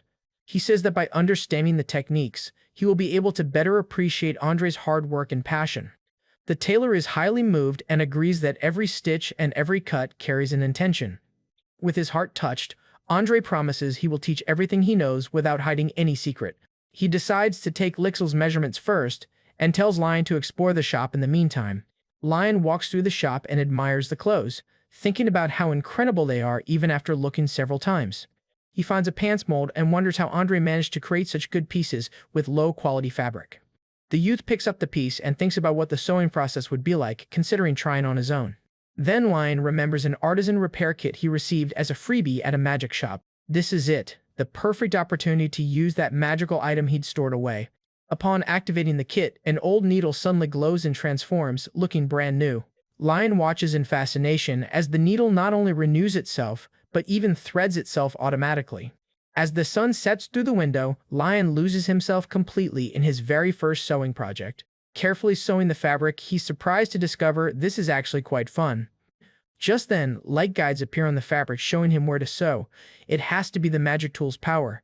Thanks to this, the process is far easier than he imagined, and a system window confirms the item is already 80 complete. But suddenly, the door opens. Lixil and Andre have returned, startling Lion from his work. Andre is immediately impressed, praising the young master for starting with hand sewing and complimenting his skill. Analyzing the stitching, the tailor notes that while it's a bit crooked, it's absolutely excellent for a first attempt. He then explains that hand sewing is the very foundation of formal wear, a fundamental truth he himself had almost forgotten. This realization sends Andre plunging into his own world of design, completely lost in his own ideas. Not wanting to disturb him, the protagonist suggests to Lixil that they return to the mansion for now. After all, he reminds his brother they have a dinner scheduled with the patriarch that very night. Meanwhile, an assistant informs Patriarch Astri that the young masters have arrived for dinner. Still in his office, the grandfather finishes his writing and acknowledges the news, preparing for the meeting. The assistant remarks how rare it is for the three of them to dine together, but the patriarch insists that moments like these are necessary. He explains that he doesn't enjoy working constantly, but does it because it's the only way he knows how to protect his grandsons. He vents his true feelings, admitting all he really wants is to spend more time with them in the lifespan he has left. And yet, as patriarch, he cannot step away, not now that the hairs are gathered. His one true wish is to live out the rest of his days in peace with the treasures his daughter left behind. For that to happen, he resolves that absolutely no one can discover Lion's true potential. Back in the dining hall, Lion stares at the lavish table, thinking this is a bit of an exaggeration for a family meal. But Lixil explains he made a special request to the chef precisely because it's been so long since they all gathered together. This causes the protagonist to reflect on the past, when he barely ate and his grandfather always had dinner at the palace. Which means, for all that time, his younger brother Lixley had been eating all by himself. The crushing weight of that loneliness hits Leon as he realizes what his brother must have endured for all those years. With this new perspective, he tells Lixil that they should have moments like this more often. He can only imagine how difficult it was for his brother to endure everything alone for so long. Right then, he decides that from this day on, he'll make the patriarch spend more time with the family. With a determined smile, the protagonist makes a silent promise: Lixil will never eat alone again. And just at that moment, Patriarch Astri himself arrives in the dining room, joining his two grandsons. The patriarch immediately asks Lixley about the progress of his duties, and the young man simply assures him that everything is in order. Internally, Lion bristles at his grandfather's cold attitude. He didn't even ask about his own health. He knows this stiff atmosphere isn't what his brother wanted, and decides it's time to break the ice. So, Leon directly asks his grandfather if he has ever created any fabric for his mother. The patriarch stops eating, takes a slow sip of wine, and flatly replies that he doesn't know what he's talking about. But the protagonist just smiles. Just as he imagined, talking about his mother makes his grandfather uncomfortable. Calmly, Lion begins to recount how he met a tailor and found a unique fabric in the castle. He asks Lixley if he remembers that glowing fabric, and the younger brother confirms that he does. Lion continues, explaining that the tailor told him a certain young lady used to love that very fabric. And since the material is identical to the family's, he concluded the young lady had to be their mother. An intense silence falls over the table, and Lixil thinks to himself that their mother was the one topic the family always avoided. This, however, is exactly Lion's plan: to use the family clothes as an excuse to finally mend their relationship. At last, the patriarch breaks the silence, addressing Leon in a serious and direct manner. He confirms his grandson's suspicions, revealing that he himself was the one who created that fabric. Surprised, Lion asks him why, prompting his grandfather to stand up from the table to explain his story. He says that as a father, it was only natural to worry about his only daughter and want to protect her. To do so, the patriarch shares that he created a magical fabric, woven with powerful protective enchantments to look after her. With a distant gaze, he remarks how surprised he is that the fabric still exists after all this time. Hearing this, Lixley is deeply moved, realizing this precious fabric was meant only for their mother. The patriarch notices the look on Lixil's face, and a wave of guilt over his grandson's loneliness washes over him. Seizing the moment, Leon reveals his plan to use that very fabric for the ceremony garments, and his grandfather approves. Pushing his advantage, the protagonist then asks when the patriarch will be free for a visit from the tailor. When his grandfather looks confused, Leon explains that he too will have to wear one of the matching outfits with them. Lixil enthusiastically supports the idea, suggesting they bring the tailor to the mansion to make things easier. Cornered, the patriarch finally agrees, stating that since Leon is in charge, he will follow his lead. With his grandfather's permission secured, Leon thinks with relief that he won't have to worry about the old man's poor taste. He smiles, because now he can relax and focus entirely on the preparations for the ceremony. From that moment on, preparations for the big event started running with perfect smoothness. In fact, thanks to Andre's visits, the family's formal wear was being produced flawlessly. But with his grandfather and Lixil handling everything else, our protagonist was left with absolutely nothing to do. So, he poured all his newfound free time into the tailoring skill, yet something felt deeply wrong. While a window showed his proficiency level increasing, the actual tailoring talent remained stubbornly locked. This made no sense. He was doing a decent job, even without a sewing machine.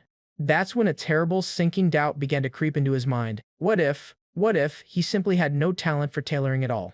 Trying to rationalize, he figured if he lacked talent in anything, it should have been in the kitchen. So what was the real difference between cooking and sewing? The tools? The mentors? Utterly frustrated and out of answers, Leon could only scream, wondering what the real problem was. Just then, the maid Elvia entered to announce that Andre was there to see him. Leon immediately asked if the clothes were ready, but Elvia mentioned the tailor's expression seemed strange. A knot of worry formed in his stomach as the maid confirmed it looked like something had gone terribly wrong. Rushing to the room, he burst through the door asking what was wrong, only to be stopped dead by the scene before him. A brilliant light showed an incredible setting, leaving him utterly speechless for a moment.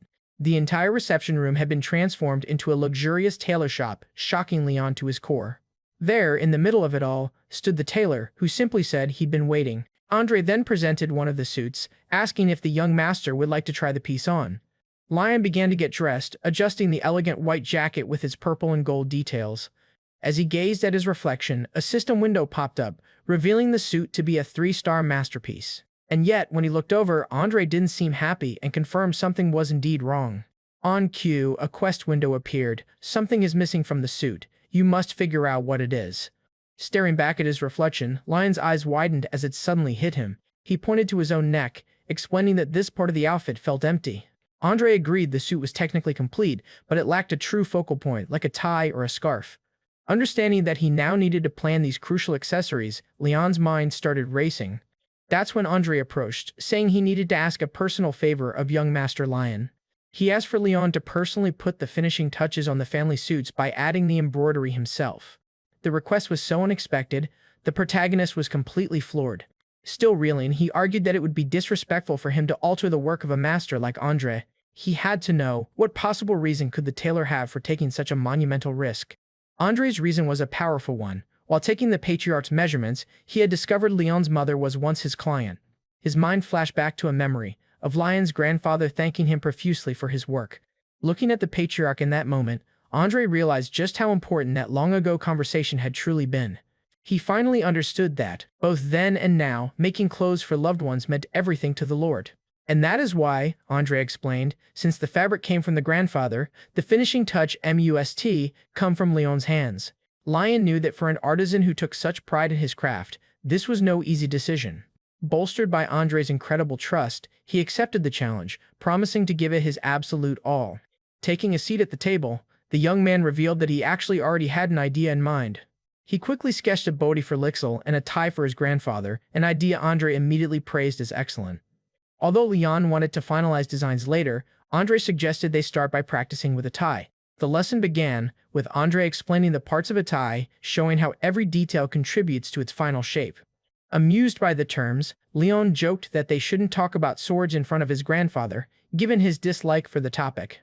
The young man then asked about using interfacing, but Andre clarified it wasn't necessary for this particular silk. With an excited, energetic smile, Andre declared, "We're ready to begin." Sometime later, all 3 ceremonial suits stood proudly on their mannequins in the workroom. In his hands, Lion held his very first attempt at a tie, an attempt the system bluntly labeled overly ambitious. He explained his design, leaves connected to a single branch, symbolizing that their family will always be united. Deeply impressed by the meaning, Andre agreed to proceed with that very idea for the embroidery. But Leon knew he needed more practice, so he requested 3 days to finalize all the work. A proud smile spread across Andre's face as he placed his complete trust in the young master's hands. Days later, after sewing non-stop, Leon closely analyzed a simple tie he had just finished. This whole time, he had purposely avoided using the magic kit, forcing himself to improve his fundamental skills. And though a system window confirmed his tie had improved slightly, he knew this was still far from easy. With his shoulders and eyes aching, Lion stretches, feeling the fatigue from the hard work. He stands up and looks at the piece of clothing on the table with an exhausted expression on his face. But his determination returns, and he tells himself that he cannot give up now that he is getting the hang of it. Suddenly, while holding the fabric tightly, something different happens in his hands. A system notification pops up, announcing that a new tailoring talent has blossomed. His proficiency reaches the apprentice level, and Leon celebrates, saying that he finally did it. Now with the talent unlocked, his speed increases and he quickly reaches level 2. Lion has a revelation and realizes that the awakening of a crafting talent holds a secret. He understands that the key point is how much he actually needs the item he is trying to create. The young man remembers that when he awakened the blacksmithing talent, he needed the tools to create potions, and when he awakened the cooking talent, he needed the oil to make bread and snacks. So he realizes that, at that moment, the thing he needs most is money for his projects. He manages to create a high-quality tie, and a notification states that its value has increased with the artisan's touch. Excited, Leon holds the glowing needle and prepares to add the final embroidery to the piece. With the embroidery finished, the tie becomes a 3-star item, a true masterpiece. The system praises him, saying it is an incredible piece for an apprentice tailor, and Leon places it on the mannequin. Upon pairing the tie with the suit, the two pieces evolve into a unique set with a synergy effect. The suit becomes a 4-star set, a masterpiece of a master tailor, rare throughout the entire empire. The system reveals the effects of the set, which protects against impacts and maintains the aura of the Astari family. A new Grand Tailor achievement appears, and Leon realizes he can complete it quickly. He finishes Lixal's body, completing 2/3 of the tailoring achievement. Now the only problem left is his own suit, which needs an accessory. Suddenly he gets an idea and decides to create a stick tie, which is fastened with a jewel. He draws the model and understands that the key point of the accessory will be the jewel in the center. The young man goes to a jewelry box and begins to search for the perfect stone for his creation. He rummages through the jewelry his grandfather used to wear and finds a purple stone that catches his attention. Leon holds the jewel and realizes that its color is exactly the same as his family's eyes. He fastens the jewel to the tie and the accessory glows, finishing the suit perfectly. The Grand Tailor achievement is unlocked, and the system rewards him with 15,000 shillings. Surprised, Leon sees that he also earned a bonus of 10,000 shillings for his impossible achievement. With the extra money, he finally unlocks the system shop and gains 25,000 shillings all at once. Excited about the new shop, he prepares to explore but is interrupted by a shout. Lixal bursts into the room and asks why Leon is still suing, since the ceremony is the very next day. The younger brother says he heard that Leon stayed awake for 3 consecutive days and worries about him. Elvia enters the room, agrees with Lixal, and throws Lion over her shoulder to take him to bed. The protagonist screams and begs to take at least one look at the system shop that just opened. The scene changes to the next day, showing Castle Astrid preparing for the grand ceremony. Now ready, Liane walks down a corridor with Elvia, and she compliments how handsome he looks. The maid says that the tie in particular suits him very well, and Leon feels relieved. Elvia looks at him with a mysterious smile, keeping her thoughts to herself for a moment. She reflects on how time flies, remembering when Leon was just a sick and fragile baby. Wearing his new suit, Leon meets Lixal in the corridor and asks if he was waiting for him. The younger brother, also looking very elegant, says that from that moment on, he will be Lion's escort. Lixal then opens the large doors of the main hall, revealing the party that awaited them. The hall is packed with guests, and Lixal says that on this day, Lion is the main character. The guests comment on the luxurious decoration, saying it looks more glamorous than an imperial banquet. A man says that the rumors about the poor relationship between Marquis Patrick and his grandson seem false. Suddenly, a servant announces the entrance of Marquis Astri and the young master, drawing everyone's attention. Leon's grandfather Patrick enters the hall accompanied by Lixal, and the guests recognize them. Right after Leon Astri, the main character of the evening, is announced and enters the hall. The protagonist walks through the hall with elegance while the guests applaud him enthusiastically. Some guests whisper, saying that Leon does not look as majestic as Lixal. Patriarch Patrick calls Leon, who approaches and responds respectfully to his grandfather. Patrick points to a group of nobles and warns his grandson not to associate with them. With a smile, the young man assures him that he will not embarrass the family and realizes that his grandfather cares about him. He introduces himself to everyone as Leon Astri and announces that he is finally coming of age. His true objective is merely to leave a good impression of his family on all the guests. The younger brother wonders when Leon became someone with such a reliable image. Whispers fill the hall as two female guests can't help but comment on how young Master Lion has captured everyone's attention. They have to agree that while his looks are ordinary, the clothes he wears make him seem incredibly special. And they aren't the only ones. Other guests notice the suit, remarking on how it elevates the person wearing it. A noblewoman wonders aloud which designer could have created such an outfit, but another confirms no known tailor took the commission. Watching this unfold from afar are Patrick and Lixol, the grandfather, thinking how his grandson cleverly planned every detail. As Lixol marvels at his brother's calculations, his grandfather simply comments that Leon is a very perceptive boy. Just then, Lion himself finishes his speech, telling everyone to relax and enjoy the party until the next day. With a brilliant smile, he wishes them all a wonderful time, and the hall erupts in applause. At once, Lixol rushes over to congratulate him, exclaiming that his speech was truly incredible. He asks when Leon prepared it all, but our protagonist simply says he kept things simple. That's when Patrick approaches, praising Leon for showing such dignity despite possessing no mana or aura. The grandfather's proud smile says it all as he tells him he did a good job, to which Leon thanks him for the compliment. Smiling together, the two brothers decide it's finally time to enjoy the magnificent banquet that's been prepared. So the party continues, filled with exquisite food and classical music that create a perfectly pleasant atmosphere. Yet at a reserved table, Patrick cuts to the chase, asking Lion if he has decided what to take to the labyrinth ritual. Taking a sip of wine, Leon recalls a crucial fact. The items he brings can fundamentally change what he obtains inside. He knows that mages typically receive spells or knowledge, but since he has no mana, the outcome for him is a complete mystery. Glass in hand, the protagonist sinks into thought, a silent suspense building as he contemplates what he should do.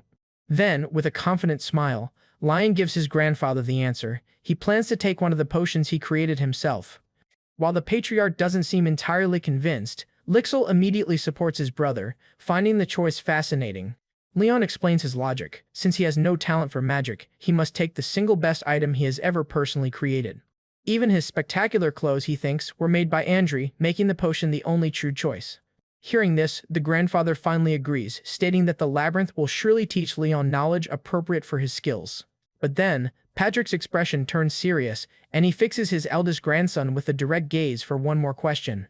He asks plainly if Leon has any interest in politics or in becoming the heir to the family. Without a moment's hesitation, the protagonist denies it, stating he has absolutely no interest in such things. In fact, he declares that he has always believed Lixol should be the one to become head of the family, leaving his brother deeply touched. With Leon's decisive answer, the patriarch immediately turns his serious expression toward his younger grandson, Lixol. He asks if Lixol can swear to protect his brother as if he were his own life, and the young man vows that he will. The grandfather takes a slow sip of wine, and with that single gesture, declares the matter of succession officially settled. Inwardly, the patriarch celebrates, relieved to have resolved the succession issue so cleanly and quickly. His mind then shifts to the current political landscape, identifying the two greatest threats to his family, the imperial family and a house of swordsmen. Since the imperial family is mired in their own internal disputes, he reasons they are not an immediate threat. The real problem, he concludes, is the famed Videnna's house, a family renowned for their unmatched skill with the sword. Worse still, the Videnna's family has just emerged from a brutal succession ritual that involved catastrophic losses. Patrick considers that while their current chaos might seem advantageous, it is far wiser to avoid crossing paths with them entirely. Bringing his attention back to the present, the grandfather advises Leon to continue living as he desires, as a true Asterai. He tells Leon he can go ahead with his plans, but his voice drops, followed by a serious and intimidating look. With eyes glowing a dangerous red, Patrick warns him that if he dares to get hurt, he will never be forgiven. The young man quickly promises to take care of himself, which allows his grandfather to relax and invite them to finish their meal in peace. Sometime later, back in the main hall, Leon sips his wine while observing his grandfather and Lixol interacting with the other nobles. He knows that dealing with high society is no easy task for them, but he also knows that he has his own work to do at this grand party. The stage was now set. A glint appears in Leon's eyes as he prepares to finally put his plan into action among the guests. Right on cue, a noblewoman approaches to ask about his clothes, and Leon recognizes her as his very first client.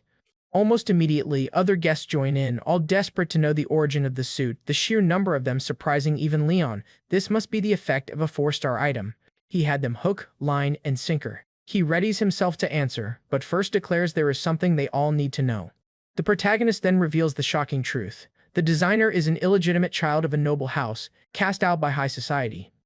This causes the guests to whisper amongst themselves, noting that the first prince's allies are particularly strict about such things.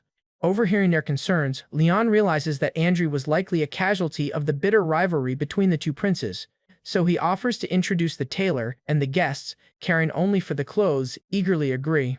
A victorious smile spreads across Leon's face. It would be rude to hide such a talent, and he prepares for the grand reveal. He announces that the tailor's name is Andrew, and that his boutique is located right here in the Astri family fiefdom. Then comes the masterstroke. Leon declares there are only 3 slots left for new orders, sending the guests into a full-blown panic. But suddenly, a mysterious voice cuts through the commotion, asking everyone to wait just a moment. All eyes turn to a silver-haired woman with an imposing air, walking directly towards Lion through the parted crowd. She reveals herself as Clarencia Videntis, the new head of the renowned sword house, before stating she has a question. As guests whisper about what the fearsome Marchioness Videntis could possibly want, Leon calmly agrees to hear her out. He instantly recognizes that an order from the sword house is a massive opportunity and asks what she desires. In a dead serious tone, Clarencia Videntis replies that she would like to order training clothes and some casual wear. The surrounding guests are absolutely shocked by such a mundane request, but the woman continues her explanation with a cold, frightening look. She finishes the sentence simply, stating that her old clothes can no longer be used. Utterly terrified by her powerful aura, the other nobles stammer excuses and flee, promising to make a reservation some other time. In the blink of an eye, the hall around them completely empties, leaving Leon and Clarencia standing alone. Lion thinks that while their fear is understandable, he's not about to turn down business. A client is a client. Switching on a professional salesman's smile, he says the order will take some time, and Clarencia readily agrees to pay a deposit. The woman states she will handle the payment separately once the party concludes, and with that, she turns and walks away. Lion feels a wave of relief, as the conversation ended much easier than he expected, and he immediately prepares for his next move. He turns to the remaining nobles and announces that all the slots are filled, but they are more than welcome to join the waiting list. For the rest of the party, Leon is all business, taking down orders and networking with nobles interested in Andre. But just as he's settling in, Elvia approaches to announce that the patriarch has declared the ritual is ready. So Leon follows, making his way down a corridor until he stops before an enormous golden door, the entrance to the labyrinth. Before he can even take it all in, a red-haired noble greets him, showering praise on the eldest grandson of the famous Asteri family. This man introduces himself as Prince Tirasal Anas, and pointedly asks if Leon is nervous. Of course, the prince knows he can't use magic, but Lion answers with unshakable confidence that he is not. Suddenly, Lichel steps between them, shielding Leon and demanding to know why his brother would have any reason to be nervous. The tension between Lichel and Taras is immediate, and in that moment, Leon sees just how much his brother resembles their grandfather. After a tense moment, Lichel hands over the requested potion with a quiet warning to be careful during the coming ritual. With a confident smile of his own, the protagonist turns to face the labyrinth, ready for the challenge. He can only wonder what treasure the first patriarch could have left here after the great war against the demons. It has to be an item of immense value, a thought that's interrupted by Elvia approaching with a cushion for the ritual. Without hesitation, he pricks his finger, letting a single drop of blood fall to the floor to begin the opening. Instantly, a blue magic circle flares to life on the floor, its powerful energy enveloping Lion's entire body. Back with the nobles, the ground itself begins to shake, and even Prince Taras is astonished by the sheer power pouring from the door. Then, with an intense blinding glow, the labyrinth doors slowly swing open before them all. But something is wrong. A strange force suddenly erupts from within, pulling Leon off his feet. A shadowy, dark energy grabs hold of him, violently dragging him into the blackness of the labyrinth. This is the labyrinth's defense mechanism. If it senses damage, it transforms into a dungeon. Prince Taras screams in fear as second Prince Kyle shouts for everyone to brace for the tremors. "This isn't right," Leon screams, realizing the library was never supposed to open like this. And then the dark energy swallows him whole, pulling him deep into the labyrinth's unknown depths. As the desperate screams of Patrick and Lixel fade, Leon can only wonder what's going to happen to him. Yet even as he's pulled into the abyss, a system window suddenly appears, announcing a new achievement has been unlocked. He's just received authorization to read all the books, along with 10 points to intelligence, and tend to his maximum mana. Back in the ballroom, absolute chaos erupts as guests scream in terror from the violent tremors. On top of that, strange shadows begin to writhe up from the floor, sending the nobles running and screaming for help. And to make matters worse, the massive chandelier in the center of the hall comes crashing down, adding to the despair. It plummets directly towards a guest, who can only stand frozen in pure terror. But at the last second, a golden barrier materializes to protect them, a barrier they recognize as Patrick's magic. In fact, a massive protective dome now envelops the entire castle, and the guests breathe a sigh of relief. Patriarch Astari himself is using his immense power to contain the disaster and protect everyone inside. He turns and orders a knight named Rixon to guide the guests out and ensure their safety. That's when Lixel rushes to his side, addressing his grandfather by his formal title, his face etched with worry. He desperately asks what is happening, and Patrick gives the grim diagnosis: the library has spun out of control. He then issues a direct order to Lixel: send healers to the injured and prepare a rest area immediately. Lixel is stunned when his grandfather declares that he will guard the labyrinth entrance personally, leaving the rest to him. Before he can even argue that it's too dangerous, the patriarch firmly cuts him off. Patrick reminds him of his duty as the next head of the family and that he must fulfill his orders. As the princes approach voicing their concern, Patrick dismisses them, saying this is an Astari family matter. Then, with a commanding tone, he orders Lixel one last time to go and tend to the guests. With a heavy heart, Lixel gives one last look at the labyrinth door and whispers his brother's name. The patriarch watches him go, thinking that with the labyrinth so unstable, he can't risk Lixel also getting caught in the chaos. Just then, Patrick turns to find Clarence of Videntis still standing there, and he asks why she hasn't evacuated. The woman just stares back, remarking how he seems utterly certain that Leon is still alive. She even comments that he's acting as though he already knows exactly how this will all end. Surprised by her perception, the patriarch is even more surprised when she offers to help. He questions her motive, pointing out it would be far more beneficial for her family to stay out of this. But Clarence's reasoning is simple. She ordered clothes from Andre, and she hates it when her plans go wrong.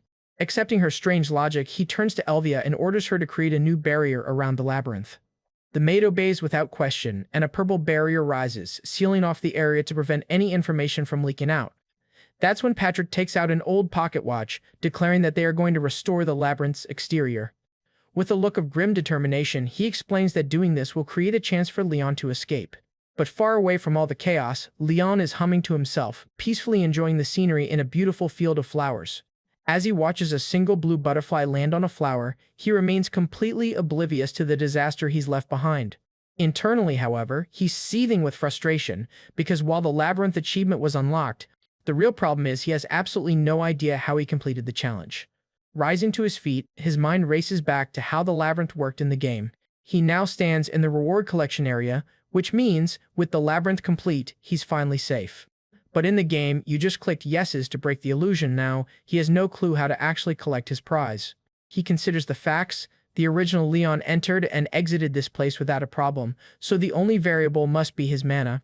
Yet he immediately dismisses that, because if it were just a matter of mana, his entire family could have waltzed in here easily. Which leads to a more unsettling thought.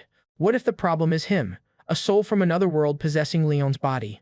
That's when he remembers. His grandfather stored a treasure here, right after the war against the demons. A war that took place 50 years ago, precisely when the legendary hero vanished. And it all clicks into place. The labyrinth recognized him as someone else, not as the true Leon Astari. After all, he knows the Demon War is the entire setting for the game, where players take on the role of heroes. Suddenly, a shocking possibility strikes him. Could his grandfather's treasure actually be his game character's items? He runs through the logic again. Users become heroes to save the world from demons.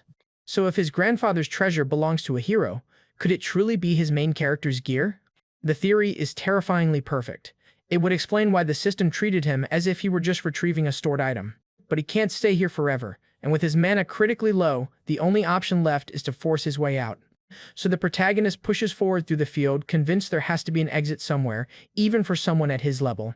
Just then, his foot lands on something soft, and he stops short, glancing down at the white flowers by his feet. He quickly notices that these rare flowers are planted in a deliberate pattern, a pattern that shouldn't be possible since they can't grow together. On top of that, there are yellow flowers and purple weeds, but each is strictly confined to its own zone. For all three types to be mixed together like this means something is fundamentally wrong with this place. The young man concludes the area must be subdivided, the plants placed here artificially. And in a place where the very rules of nature are broken, there has to be a key to his escape. With newfound certainty, Leon leaps to a nearby cliff where all three flowers grow together, convinced the answer is right there. Closing his eyes, he focuses on the sound of his own heart diving deep into his consciousness. In doing so, he visualizes his mana circle for the very first time, and the sight is mesmerizing. A system window immediately confirms it. He can now check his mana circle's data. The protagonist then focuses his will, attempting to make the flow of mana visible to his naked eyes. And with that, his expert eye skill is enhanced, granting him 10 precious minutes of use.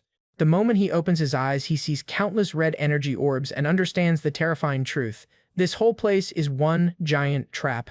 He concludes that either there are no mana threads here, or touching one would trigger a devastating new magic. A smile plays on his lips. Now he just has to keep moving and find the true source of the problem. The young man continues through the flower field, his new vision scanning for a way out of this illusion. Suddenly, a strange notification flashes in his vision, but he can't quite make out what it says. But as he gets closer, his enhanced skill reveals the zone's hidden name, and a jolt of excitement hits him. He's found it. The system confirms it. This is the point of origin for the illusion's mana thread, and Leon kneels down for a closer look. He understands he needs something to sever this mana thread, which means it's time to check the system shop. Right on cue, a system window pops up because his assets have exceeded 100,000 shillings. All shop items are now unlocked. Lion Asturi spots a new tab in the shop labeled Survival and immediately decides to check there first. Inside, he finds items with absurd prices, an emergency escape chair, an ancient key, and wonders why these are the only options. Besides the insane prices, there's no point selling things he can't even use, so he starts looking for a filter function. As if on command, a system window asks if he'd like to apply a filter, much to the young man's delight. He quickly tells the system to show all items under 120,000 shillings, sorted from cheapest to most expensive and including any discounts. The filtered list is far easier to navigate, but Lion quickly sees that many items have conditions preventing their immediate use. His attention narrows to the two most useful options for his current predicament, a magic detector and a pair of sharp scissors. While the magic detector is tempting, it's just too expensive, which makes the scissors the only viable choice for right now. Without another moment of hesitation, he decides to buy them, slamming the purchase button on the system screen. The purchase is confirmed and the scissors are now permanently bound to him, though a part of him winces as his shillings vanish so quickly. Still, holding the new scissors, Lion is pleased they're a permanent item and hopes they'll be enough to solve this problem. Steeling himself, he prepares to use his new tool, deciding to cut the source of the mana thread he just located. A small smile crosses his face as he realizes all that effort he put into collecting and crafting items has paid off. Digging is now a breeze. With a sturdy tool in hand, Lion begins digging furiously at the exact spot where the illusion's mana source lies buried. But suddenly, a system notification flashes. Only 1 minute remains on his enhanced expert eye skill. Shocked that time flew by so fast, Lion continues digging with renewed desperation as the mana threads around him glow ever brighter. His shovel strikes something hard beneath the earth, and a look of shock washes over his face. He's finally found it. Tossing the tool aside, he starts clawing at the dirt with his bare hands, racing against the clock to unearth the object. At last, the protagonist pulls a small chest from the ground, his heart leaping with joy as he sees it's identical to the reward chest from the game. With only 10 seconds left, he poises himself, scissors at the ready, to sever the mana threads binding the chest shut. In one swift, precise motion, the scissors slice through the blue energy threads pulsing from the reward chest. The very second his skill ends, the chest floats into the air, glowing intensely, and Lion can't help but celebrate. He made it just in time. A system window materializes, asking if he wants to claim his reward, and he confirms without a second thought. But the system then informs him the item will be rebound, stored in his inventory, and, most frustratingly, cannot be checked in his current location. Before he can even process not seeing his prize, a new message appears. Story mode will now begin, and this memory cannot be skipped. Panic sets in as Lion has no idea what story mode is or what's about to happen, just as his entire vision fades to black. When his vision returns, the scene has changed completely to a large hall, where Leon now stands before an enormous door, surrounded by unfamiliar men. A man, Marquis Patrick Astari, asks another named Lixel if he handled the damage control, and Lixel confirms that everything has been hushed up. Continuing his report, Lixel explains he's already secured promises of cooperation from both princes and the Videntis family. This is good, Patrick thinks. This way, the rumors won't spread, and for once, the first prince's incompetence has proven useful. Lixil then explains he had to act quickly to prevent the temple and the underworld from finding out about his brother Lion's whereabouts. While praising Lixil's work, Patrick gives a stark warning: this information must never leak to two specific factions. The first is the temple, whose archbishop obsessively investigates anything connected to the ancient hero. And the second is the underworld, a major power founded by the hero's very own former companions. Patrick knows that if either faction got wind of this, they could uncover the secret of Lion Astri's special power. It only reinforces his growing conviction that somehow Lion is directly connected to the hero of the past. After all, the first piece of evidence was the hero's potion, and now this incident in the labyrinth where the hero's treasure was kept. Looking at Lixil, Patrick decides they must keep this an absolute secret until they discover the whole truth. But back in that memory, the entire hall begins to shake violently, and someone screams that the labyrinth is moving. As Marcus Patrick Astri orders everyone to prepare, Lixil feels an immense power surging from within the structure. Just then, an intense purple light erupts from the labyrinth door, and Lixil shouts that something is coming out. Suddenly, a small object flies out of the light and strikes Patrick hard in the face, leaving everyone in shock.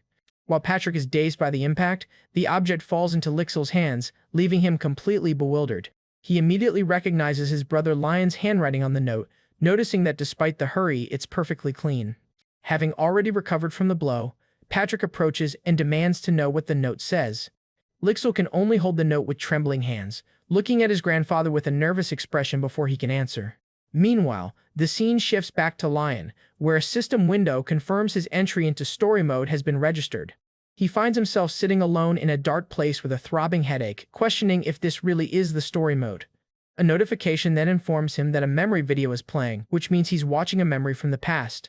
In this memory, a figure hands a small chest to a much younger Patrick, saying that he no longer needs it. Lion is shocked to hear his grandfather's name, realizing this must be the day he received the hero's item. The young Patrick accepts the chest, solemnly promising that he will keep it safe just as requested. And with that, the memory ends, and the system informs Lion he has peeked into the saved memory before exiting story mode. He's suddenly back in the destroyed library of the labyrinth, confused by why the scene ended so abruptly. From this, Lion deduces the memory was from the middle of the Demon War, when the hero entrusted the item to his grandfather for the future. At last, the item in the chest is revealed, a set of the hero's accessories designed to suppress and hide the user's information. He slips on a bracelet from the set, feeling a wave of relief that it appeared at the exact moment he needed to hide his mana. Right on cue, the system asks if he wants to check the detailed information of his mana circle, and he accepts. But when the screen displays his mana circle, Lion is confused to see he only has one, yet it can store an immense amount of mana. He can't help but think of how others train day and night for years just to expand their capacity and reach a second or third circle. Sitting in the middle of his own circle's projection, the young man is left wondering why his first circle is so abnormally large. He stops for a moment, realizing that this revelation has created a new, more immediate problem he needs to solve. That problem? Despite everything, he is still trapped inside this completely destroyed labyrinth. What's worse, a barrier now prevents him from advancing, stating access is denied without the master's permission, and the master is now Lion himself. Did he become the master just by clearing the labyrinth? This was definitely not part of his original plan. To make matters worse, the system informs him the entrance is broken and repairing itself, meaning he can't leave even if he wanted to. Lion begins to panic, vividly imagining his grandfather Patrick yelling at him for causing such a massive disaster. But then, an idea strikes him. If he's the master of this place, perhaps he can be the one to clean up the mess. The system offers an option to reset the labyrinth, but he quickly declines as that would erase all the precious items and books. So he asks for other options, and the system offers a manual adjustment to restore the labyrinth, though it warns the process will take time. Lion compares this manual restoration to modifying a save file and decides to use a point from 1 week ago as his reference. He specifies that the reversion should exclude the artifacts he already possesses, then asks how long it will take to finish. The system's reply is a staggering 672 hours, which shocks the young man as he realizes that's an entire month. He asks if he can at least walk around the labyrinth while he waits, and the system confirms the master is free to go anywhere. Then he questions if there's a way to send messages outside, discovering he can use an old book slot for that very purpose. Satisfied with these answers, the young man smiles and agrees to the plan, preparing to start the long repair process. With his decision made, Lion gives the command to begin restoration, and a large green magic circle forms around him. As the magic activates, The scattered books and broken structures of the library begin to fly and reorganize themselves. In the next instant, he's teleported to a beautiful field of flowers, finding this new master function very interesting. Yet now he faces a new challenge, finding a way to survive in this isolated place for a whole month. Looking at the new scenery, he's surprised to notice a huge body of water and wonders if it's a lake. The system explains that there are indeed edible fish and crustaceans, but only a single rare-level fish in the entire lake. On top of that, a new notification informs him that fishing in the lake has been unlocked by his authority as Labyrinth Master. He starts to worry about not having a fishing rod, but then remembers he has exactly what he needs for this situation. Moments later, a fishing bobber floats in the calm, crystal-clear water of the lake as the young man waits patiently. Having already caught some small fish, he feels relieved that at least he won't have to eat bait to survive here. Suddenly, the bobber is yanked forcefully underwater, the line pulled taut with an unexpected and immense strength. Suddenly, the rod jerks violently in his hands, and with a firm grip, he knows this is no ordinary fish. An excited smile breaks across his face as he carefully fights the pull, refusing to rush and lose this massive catch. Then, with one final mighty tug, a huge purple fish bursts from the water, and the system immediately congratulates him for catching a labyrinth carp. With his heart still racing from the fight, the young man finally understands the thrill that makes people fall in love with fishing. And because he truly grasped the essence of the craft, he awakens a new talent, his fishing proficiency instantly rising to the apprentice level. Lion quickly places the enormous fish in his basket, celebrating the fact that this stamina-increasing carp is exactly what his fragile body needs. Taking in the beautiful field of flowers surrounding the lake, he decides his first order of business is setting up a place to cook. So, from his inventory, he pulls out a host of camping and cooking supplies: tables, chairs, knives, pots, and even seasonings. As he sets everything up near a tree, he can't help but comment that all these items, originally meant for Lixil, have ended up being useful for him instead. But while organizing his gear, his hand brushes against a small item in his alchemy kit that he doesn't recognize. It turns out to be a magic flint, a complimentary gift from the system designed to make lighting campfires incredibly easy. And with just a single strike of the flint, a strong and vibrant flame roars to life, instantly ready for the campfire. He pauses to admire the fire crackling under the evening sky, feeling how its warmth makes the entire area feel so much more comfortable. Now for the main event, a primitive roast. Just as he decides this, the system informs him that the fish's innards are inedible. However, that same system window declares those very innards are a perfect ingredient for alchemy, an opportunity Lion has no intention of wasting. Without a second thought, the young man tosses the carp's innards directly into his large alchemy cauldron. The moment the ingredient drops in, the cauldron begins heating up all by itself, a surprisingly convenient automatic function. While the alchemy is underway, he gets to work preparing skewers with vegetables and other food, thinking everything tastes better this way. He then carefully skewers the fish with its head facing downward, explaining that this simple trick helps all the excess oil drain away. At last, he positions the skewers around the campfire, satisfied to see his primitive carp roast is finally ready to begin. As the food roasts slowly over the flames, Lion glances at the sky and decides it's the perfect time to set up his sleeping area. With a slight smile, the young man notes that a little extra effort is always worth it to achieve that romantic camping vibe. He rigs up a small improvised tent with a sleeping bag inside, thinking the final result didn't turn out half bad. Looking back at the food sizzling on the campfire, he realizes he finished setting up at the perfect moment for dinner. Sitting comfortably before the fire, he takes one of the roasted fish, which now glows with a tempting golden hue. The system identifies the item as grilled labyrinth carp, which not only grants satiety but also a chance to gain something special. That's when Lion notices a warning on the item for the first time. This food cannot be taken outside the labyrinth. Ignoring the warning for now, he decides it's time to eat and takes a huge bite of the grilled fish. The flavor is so unbelievably incredible that he gets emotional, declaring it the perfect kind of food to eat with rice and kimchi. On top of that, he's amazed that the carp has none of the strong earthy smell or tiny bones that usually come with freshwater fish. But while he's lost in the meal, a system notification suddenly appears, warning him that his maximum mana has increased by a microscopic amount. Lion is completely floored by the message, unable to believe what he just read in the system window.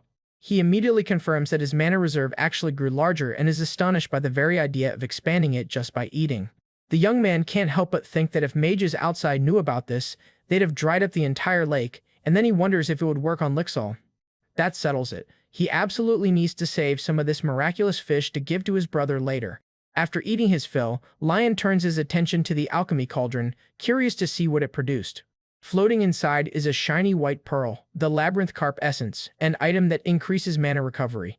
But what truly shocks Lion is its rank. The item is expert level, which means its effects must be absolutely massive. After a moment of stunned silence, a slow smile of pure satisfaction spreads across his face as he holds the valuable pearl. Admitting he can't suppress his curiosity with items like this, he decides to save the precious essence to use later. With a determined look, he smiles, thinking that this place has technically become something very special to him. This labyrinth is no longer just a labyrinth. It's now his own exclusive hunting and training ground, a perfect place to get stronger all by himself. Clasping his hands with a greedy look, he celebrates having far more things to explore here than he ever imagined. But before he starts exploring, he knows he needs to finish eating the rest of his delicious grilled carp. A few days pass, and Lion's skills have grown so much he can now catch huge labyrinth crawfish, each one as big as a lobster. Holding up a net heavy with 3 massive crawfish, he can't help but wonder if he's just on an unbelievable lucky streak. Walking barefoot through the soft grass, Lion reflects on how quickly he's getting used to the quiet, peaceful life inside the labyrinth. Upon checking his small garden, the young man is delighted to see that his banana sweet potatoes are growing in very healthily. Satisfied with his little farm, the protagonist decides that today he'll focus on gathering other types of ingredients. During his search, he comes across several useful items, including a spicy blackberry, a mushroom that grants mana, and a special daisy. He finds the daisy flower particularly beautiful, and the system helpfully shows that it can be sold for 300 shillings. The young man thinks it would be nice to plant some to decorate his campsite, but suddenly, something in the description makes him stop cold. He looks again at the system window, his eyes locking onto the selling price, unable to believe what he's seen. Because with eyes going wide in shock, Lion realizes the simple flower he just picked can actually be sold for so much more.